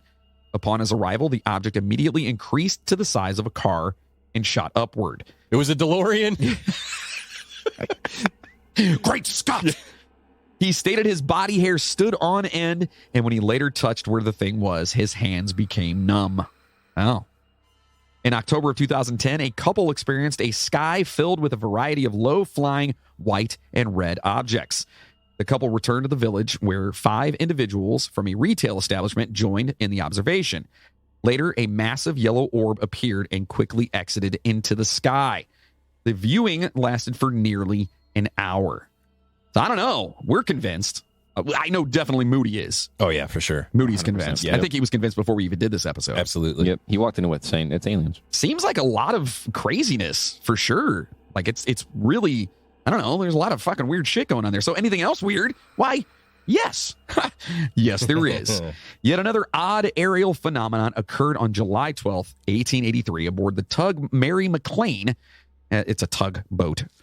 As it worked just off the Chicago harbor. Not the wrestler from the 80s, by the way. It's steamboat. Tugboat. No, there was tugboat. There was a tugboat. What wrestler is tugboat? Let me go. You're talking about steamboat. No. Ricky. Was it Steamboat? Ricky Steamboat. Isn't that his name? Hold on. Ricky the Steamboat. And that hold on. That's his name. No, it was Tugboat. No way. Fred Ottman, Tugboat. He looks like a sailor. I know. I He's told a big you. fat guy. You don't remember this? No. Why don't I remember tugboat? I don't know, but it's funny. Like, the tugboat's coming for you. Yeah, I was thinking of Ricky the Steam. What the? It doesn't matter. Anyway. So this thing happened as it were. Anyway, at around 6 p.m., the crew said large blocks of ice, as big as bricks, began falling out of a cloudless sky. We actually have a picture of it here, which is pretty nuts. This is just the lake frozen over with ice chunks. But I wanted to show that to give you a perspective of how big these ice chunks could be, because this is actually from Lake Michigan, this picture. Wow, that's crazy. Those are big-ass ice chunks. Right? Can you imagine that falling out of the fucking sky above you? No. Oh, my God. The fall continued for about 30 minutes before it stopped. The ice was large enough to put dents in the wooden deck. The crew members brought a 2-pound chunk of ice ashore with them that night, which they stored in the galley icebox, proving they didn't make up the story. That is absolutely crazy. A 2-pound block falling. Imagine that hitting you on the head. Yeah, you'd be gone. Okay, with that, is it possible that maybe a plane accidentally, or maybe they had to drop some weight and they just dropped it going over? Not a 2-pound block of ice. You don't think planes don't carry ice to someplace? Yeah, but maybe. Yeah, I mean, I don't know. That one just seems like there could be some, whatever. So littered on the bottom of the Great Lakes are the remains of more than 6,000 shipwrecks gone missing on the Great Lakes since the late 1600s, when the first commercial sailing ships began plying the region, most during the heyday of commercial shipping in the 19th century. Just over 20% of those vessels have come to rest at the bottom of Lake Michigan, second only in quantity to Lake Huron. So many of those have disappeared mysteriously in the Michigan Triangle. So what the hell is going on there? Is it aliens? Weather? Portals to another dimension? Well, we may never know, but it's probably aliens. And now, boys and girls, it's your favorite part of the show, the movie review. Which top 10 movies will make the cut today? So we are doing something a little bit different for the movies today. We actually have, we've got our good friend, Davey the Vato, straight from Mexico, who's going to do the top 10 movies for us. And today, we are going to be talking about top ship movies. Is that right? The scariest ship horror movies set on the sea? Oh, boy. Yeah? So let's hear what Davey has to say. Hello, ladies and cabrones. This is your friend Davey the Vato, and tonight I am very excited of being here live on the Midnight Train podcast with you guys. Man, Jonathan Sayer and Jeff Butchko together again, and to make things better with me, Davey the Vato. what an epic night, ladies and gentlemen. And speaking of epic, the guys asked me to be part of the show, and I am a big fan of them both, so fuck yeah. That being said, I bring you the epic segment of the Midnight Train podcast, the top 10 movies. And in this episode, we are going to review the top 10 scariest ship horror movies set on the sea. All right, passengers, are you ready? Because here we go! Number 10. The Meg. So, in this movie, you have a 75-foot-long prehistoric shark known as the Megalodon, or however you pronounce it. So, he's coming back from the depths of the sea and making the biggest great white shark ever spotted look like a little tuna fish next to it. So this huge old dino shark is killing everyone who dares to get inside the water. And you got Jason Statham, who is the badass expert who is going to kill this huge shark. So, a lot of things happen in this movie. And when they finally kill it, the huge prehistoric shark, spoiler alert, they realized that was only the baby shark. Because mommy dino shark is 100 times bigger. But you know, Hollywood, good guys win, but prehistoric shark loses. The end. Number 9. Anaconda. So, this movie, Anaconda. Okay, listen. You have Jennifer Lopez, you have Ice Cube, and this huge ass anaconda, taller than a building. Okay, you put that together and yeah, not a really good movie at all. But okay, let's be honest. Even though this is a terrible movie, if it was real and you were in front of this anaconda, you would probably shit your pants and probably die of a heart attack or, I don't know, get eaten by it. Anyway, bad movie. Moving on. Let's go. Number 8. The Reef. The Reef is a 2010 Australian horror film, and it's about a group of friends sailing to Indonesia. And at some point, the bottom of their boat hits a reef and flips over, and eventually it will sink. So the group has to decide what's their best option for survival. So they decide to swim to the closest island, but little they know, they're being stalked by a great white shark. Now, I don't know about you passengers, but if it was me, I would totally shit my pants. My friends would be like, ugh, that's gross, Davey. So they would just leave me behind. They would swim to the closest island and they would get killed by this great white shark. And by the time that I decide to swim to this island, the shark will probably won't be hungry anymore. So I will make it through and survive. So remember, if you're in these situations, just shit your pants and win-win, you leave. Number 7. Deep Rising. So this one is basically the movie Aliens, but in the ocean. You have this brand new cruise ship on its first ever trip, and it happens to stop across a sea monster that decides to attack this cruise ship and kill all the rich people inside it. Come on. And then you have this group of heroes armed to the teeth, riding jet skis, shooting guns, while inside the sinking cruise ship, and huge explosions behind them. Some major bullshit if you ask me. Well, I mean, I guess it's a good movie to watch if you have nothing else to watch on Netflix or something, or you're just fucking bored. Anyway, moving on. Number 6. Leviathan. Okay, passengers, Leviathan. I never watched this one before. Lucky me, I guess. But I did watch the trailer to have a clue on what this movie is about. And, oh my fucking god. All I could get from this trailer is people screaming and dying and dying and screaming. And I think there's some kind of monster involved. And that's it. Yeah. People screaming, people dying, and a monster, cabrón. Chingao. Number 5. Open water. Passengers, Open Water is based on a true story.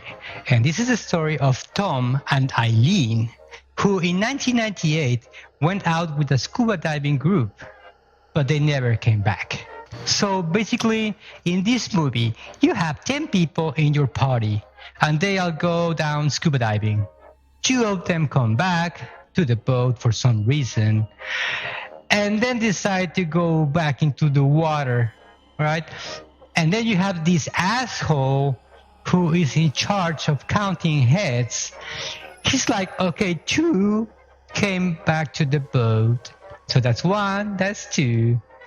But they go back to the water, and instead of deleting the 2, he just keeps them on the list. So all the group is down there in the water, scuba diving. And when it's time to go out, we have Tom and Eileen, who get separated from the group, and they did not realize that everybody is going up and they are still down. So when the 8 people go back to the boat, the guy in charge of counting heads, he's like 1, 2, 3, 4, 5, 6, 7, 8. Plus 2 in my list, that's 10. Let's get the fuck out of here. Wrong! You still got Tom and Eileen in the water. Oh my God. Stupid people. Anyway, when Tom and Eileen realize that they are alone, they decide to go back to the surface. And oh my God, there's no one around. The boat is gone. So they are left behind, alone, in an open water filled with sharks. Holy shit. Passengers, if you want some stressing moments filled with anxiety, this is the movie for you. Number 4. Cape Fear. Cape Fear is a 1991 American psychological thriller film directed by Martin Scorsese and a remake of the 1962 film of the same name.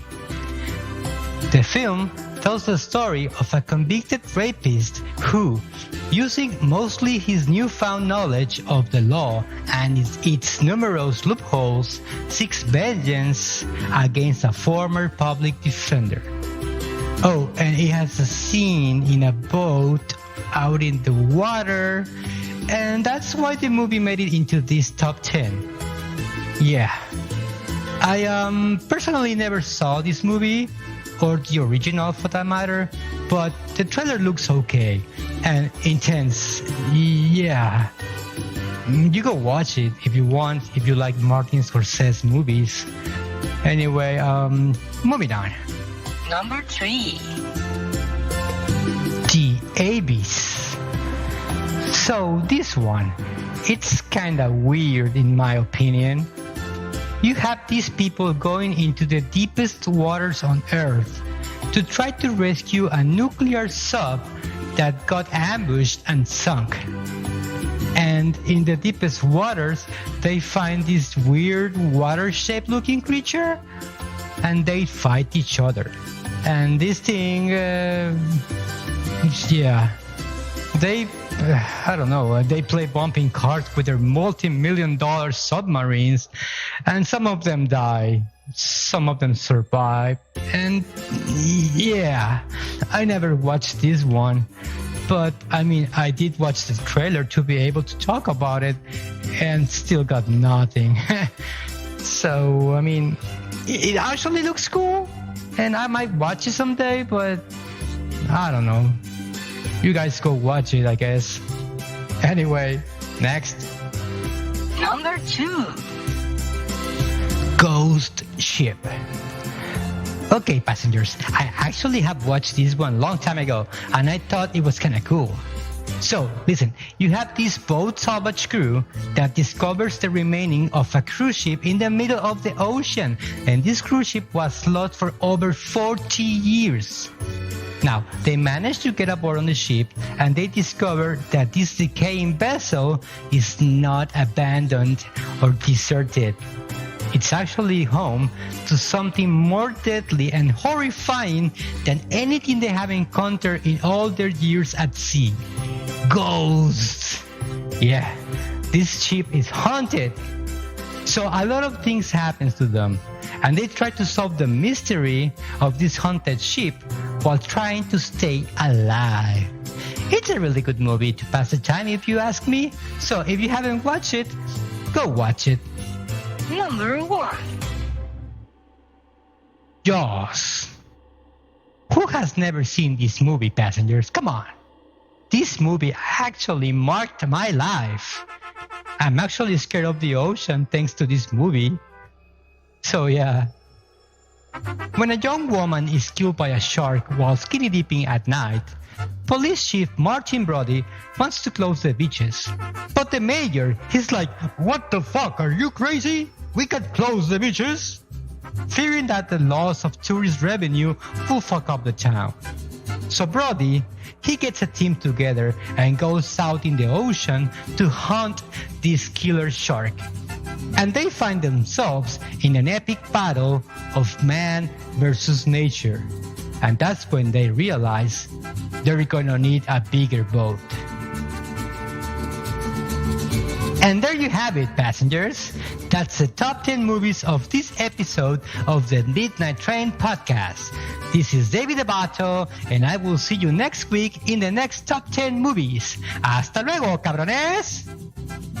Hey, Beautiful. Good Beautifully done. job, That was Davey. Wow. And of course, if you're new to the show, or if you need a refresher, that is our Mexican correspondent, Davey the Vato. Yes.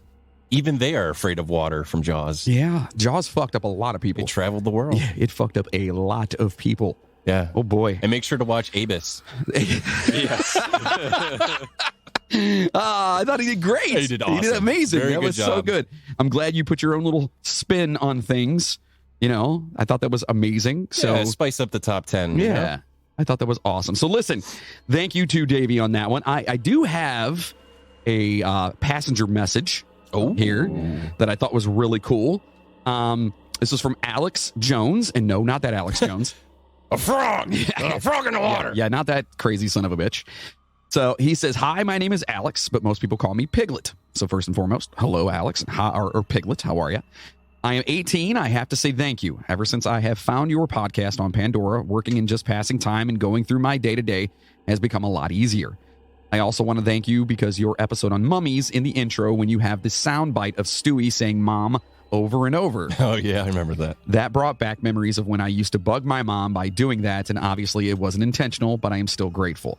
I have trouble pulling memories with her back, but that helped. I lost my mom 3 years ago to breast cancer, but that made me laugh/cry, but I enjoyed it. Well, sorry about your mom, man. Yeah, that sucks. And I'm It glad really we were does. able to rekindle some stuff there. Yeah. Goes on to say, I also enjoy every episode you guys have posted. I have gotten to the season 2 finale so far. I am a school janitor, so from 2 to 10, I have nothing but time to think and find your podcast has helped pull me out of a very depressed state. I apologize for the jumping around and hard to follow message. It wasn't hard to follow at all, man. But I hope you all have an amazing time and this podcast continues for a while. Thank you all again. P.S. Fuck Tesla. Oh, yeah. Hey, can we get a cheers for Piglet? Yes, All absolutely. right. Hold on right here. Salute.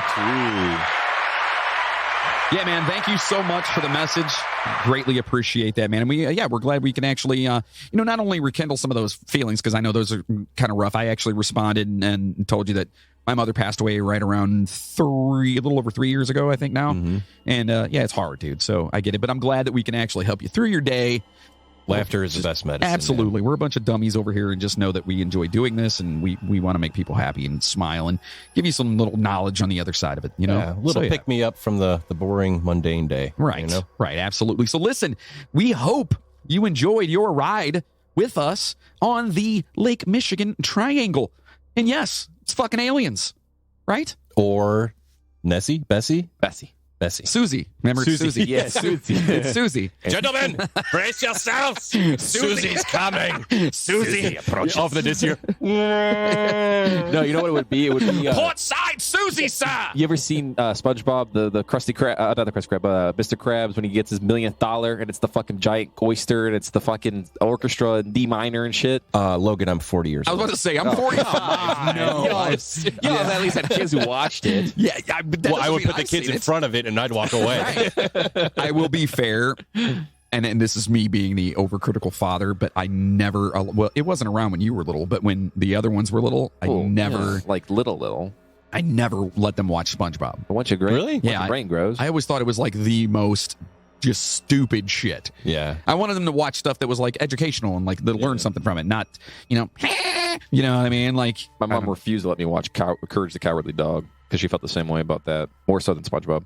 Really? Well, I could see that though. Courage is kind of stupid too. It's very dark, though. Yeah. Oh yeah. Like, oh my God. Yeah. I watched a couple episodes. Oh my Lord. And now So listen, next week, by the way, we're going to be talking about Mary Shelley. Aha. And people go, wait a minute, who's Mary Shelley? Well, she, and yes, I say she because I think it's fucking amazing, is the person who is behind and wrote the story of Frankenstein's monster. You know, Dr. Frankenstein. And we're going to be diving into her entire story. And I'm telling you, it is fucking crazy. So make sure you join us here next week because we're going to be talking about that. And Jeff will be back with us, right? Yeah, and we're going to discuss people with 2 first names as a full name. Yeah? like Ricky Bobby. Ricky Bobby, Mary Shelley. Yeah. Okay, I'm down. Tim. Tim. Yeah. Who the fuck is that? I'm sure there's a Tim somewhere. Timothy Tim. Why would you name your kid? It's like someone that names your kid, like if your last name's Davidson, don't name him David. Yeah, David Davidson. Yeah. John Johnson. It's just like, Actually, it's kind of cool though, because like if you get it like your dad's name is John and they call you John Johnson because you're John's son. No? Yeah, Okay. I get it. Okay. I want to be Tough McTufferson. I'm gonna be. Can I pick my own name? Yeah. All right. I'm gonna be tougher than fucking nails. Smith. You want to be Sergeant Slaughter. That's right. I want to be Miller High Life. Weed Jones. Hashtag. right. Hashtag Miller High Life. And listen, our Patreon poopers, listen, if you want to sign up for something cool, we are actually going to be diving into the Toy Box Killer. If you guys don't know who that is a fucked up story about a dude who went across the country for a very long time and did a lot of dastardly shit to a lot of people. And I actually have some audio too that is going to probably put some people on edge. So Like phone call audio or interrogation audio? You'll have to hear it. It's neither of those. Oh, nice. It's fucked. Nice. It's fucked. So make sure you sign up for Patreon over there because it's going to be, a little bit, on the weird side. So stop over to our official website, themidnighttrainpodcast.com. Over there, you can sign up to become a Patreon pooper, or you can go on into our store and buy all kinds of sweet merchandise. Hey, Christmas is coming, guys. Right. Like, this is the perfect gift. It's affordable. Everybody will love it. Yeah. I listen, and it's good shit too. Yeah. Like it's actually good shit. Quality I like it. stuff. Yeah. The Duke of Fingerbum shirt is one of my favorites. Of course, we have the Dome Bia de Salvo. We have plenty of just the shirts with the logo on them. We have phone cases and hats. You name it. We've got all kinds of cool shit over there. And listen, for Christmas, you can also get yourself some soap. Oh, that's right. And I'm talking about the best soap.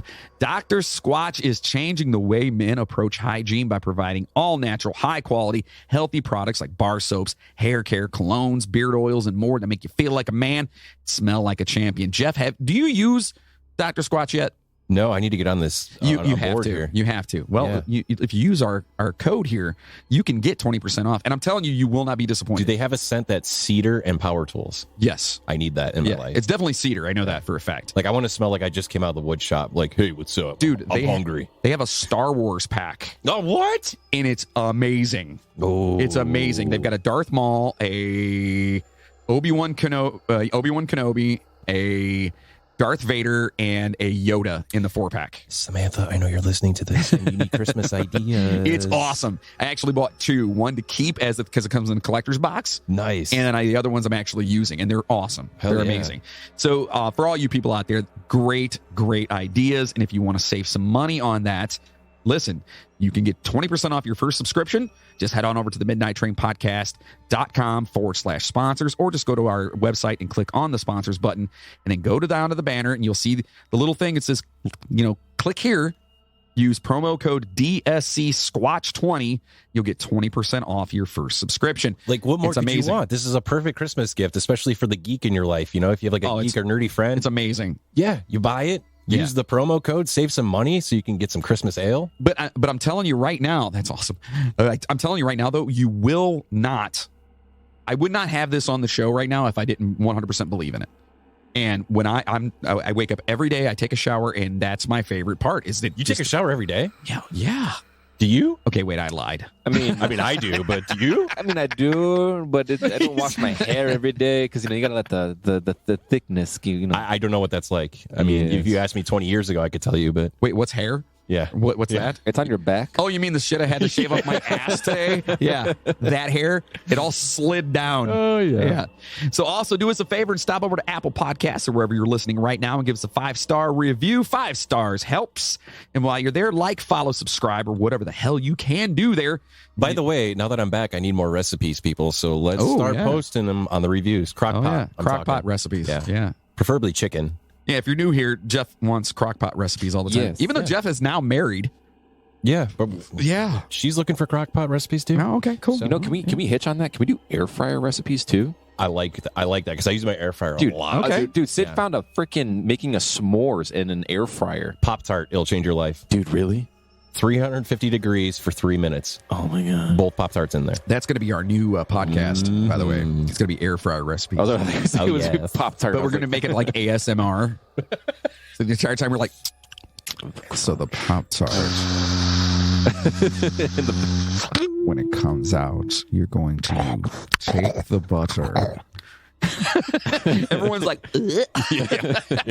But there are some who are like, ooh, yes. well, yeah. I mean, some people like that. More. So awesome. Listen, if you like what you hear from us, consider being a producer of the show by heading over to the midnighttrainpodcast.com. That's all one word, the midnighttrainpodcast.com, and click on the Patreon button at the very top of the page, or just go on over to patreon.com/the Midnight Train Podcast. For as little as $5 a month, you can get all kinds of cool stuff like custom shirt, custom poster, custom stickers, all kinds of cool shit.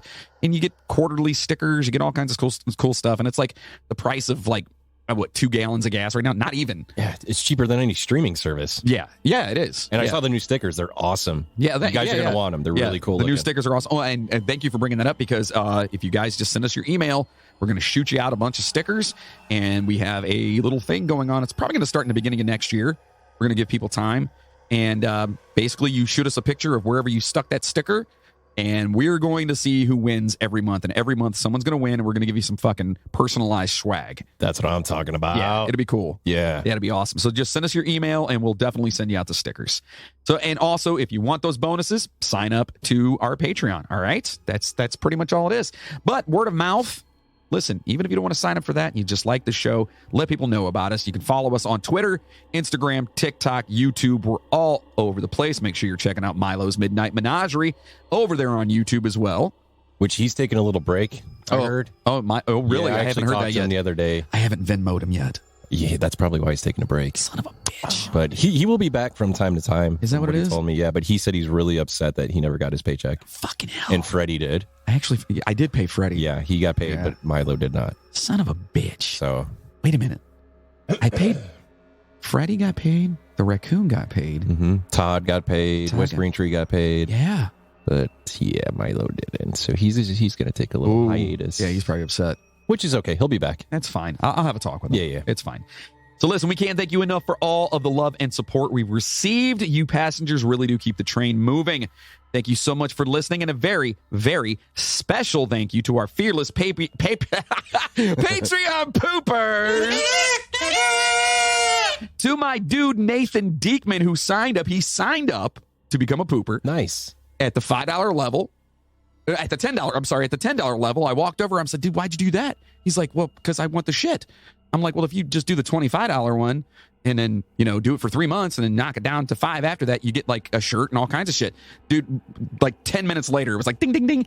And he already signed up for it. Awesome. So, dude, Nate, thank you so much, Nate. You have no idea how much it means to me. And he's actually the one that gave me the idea for doing the creepy Antarctica episode. Can we call him Nate Dogg? Nate Dogg? Yeah, for sure. I'm sure he's okay with that. He's got a luscious beard. Oh, yeah. Yeah, his beard's pretty good. Yeah. Better than Moody's? Different than Moody's. Yeah. Ooh. Moody's is like long, where his is like very like manicured. Oh, very thick. Okay. So yes, to Nathan Digman,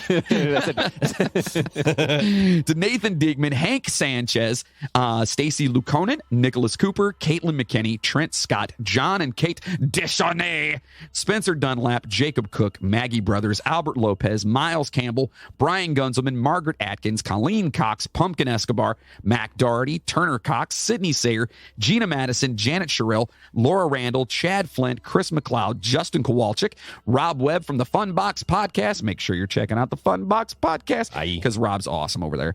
Christina Skelton and Jessica Bartolome from the Sisters Skeleton Podcast. The Sisters Skeleton. They just dropped a Christmas Massacres episode. I haven't listened to it yet. Yeah, I caught some of it. It's pretty good. Yeah, is it good? Yeah. So make sure you get over there. Tell them we said hi. And also to Maria Gibbs, to Chainsaw. What the fuck? Jigsaw, Rick Resler, Courtney Batchelor, Katie Brabenik, and of course, our boy Bill Birch. I don't have that button, Bill. Sorry. Oh, good for you. Spot on, mate. Spot on. Perfect. So spread the word. And if you want your name to be mentioned on the show and for us to be forever grateful, become a Patreon producer. Okay, so listen, stay safe out there. Jeff, it's good to have you in the seat next to me. It's great to be back, man. Yeah? Yeah. Moody is out there hunting Sasquatch. He's going to get him. Yeah? And we're going to be eating Sasquatch. Yeah. I can't wait for that. I can't wait for him to let us know how things are going out there. But we can't use steak sauce. He'll be offended, just so you know, Logan. True. Yeah. No ketchup. Damn. You have to savor the meat. Can we at least do like a ketchup glaze? No. See, what is it? Fucking meatloaf? How about a marinade? Ooh, wait a minute. Sasquatch meatloaf. Ooh, you're onto something there, bud. That could be good. Some mashed potatoes. Yeah. Yeah. I like that. That sounds fucking delicious. Stay tuned for that. Yeah. So stay safe out there, passengers. And as always, Choo-choo, motherfucker. Now go home and get your fucking shine box.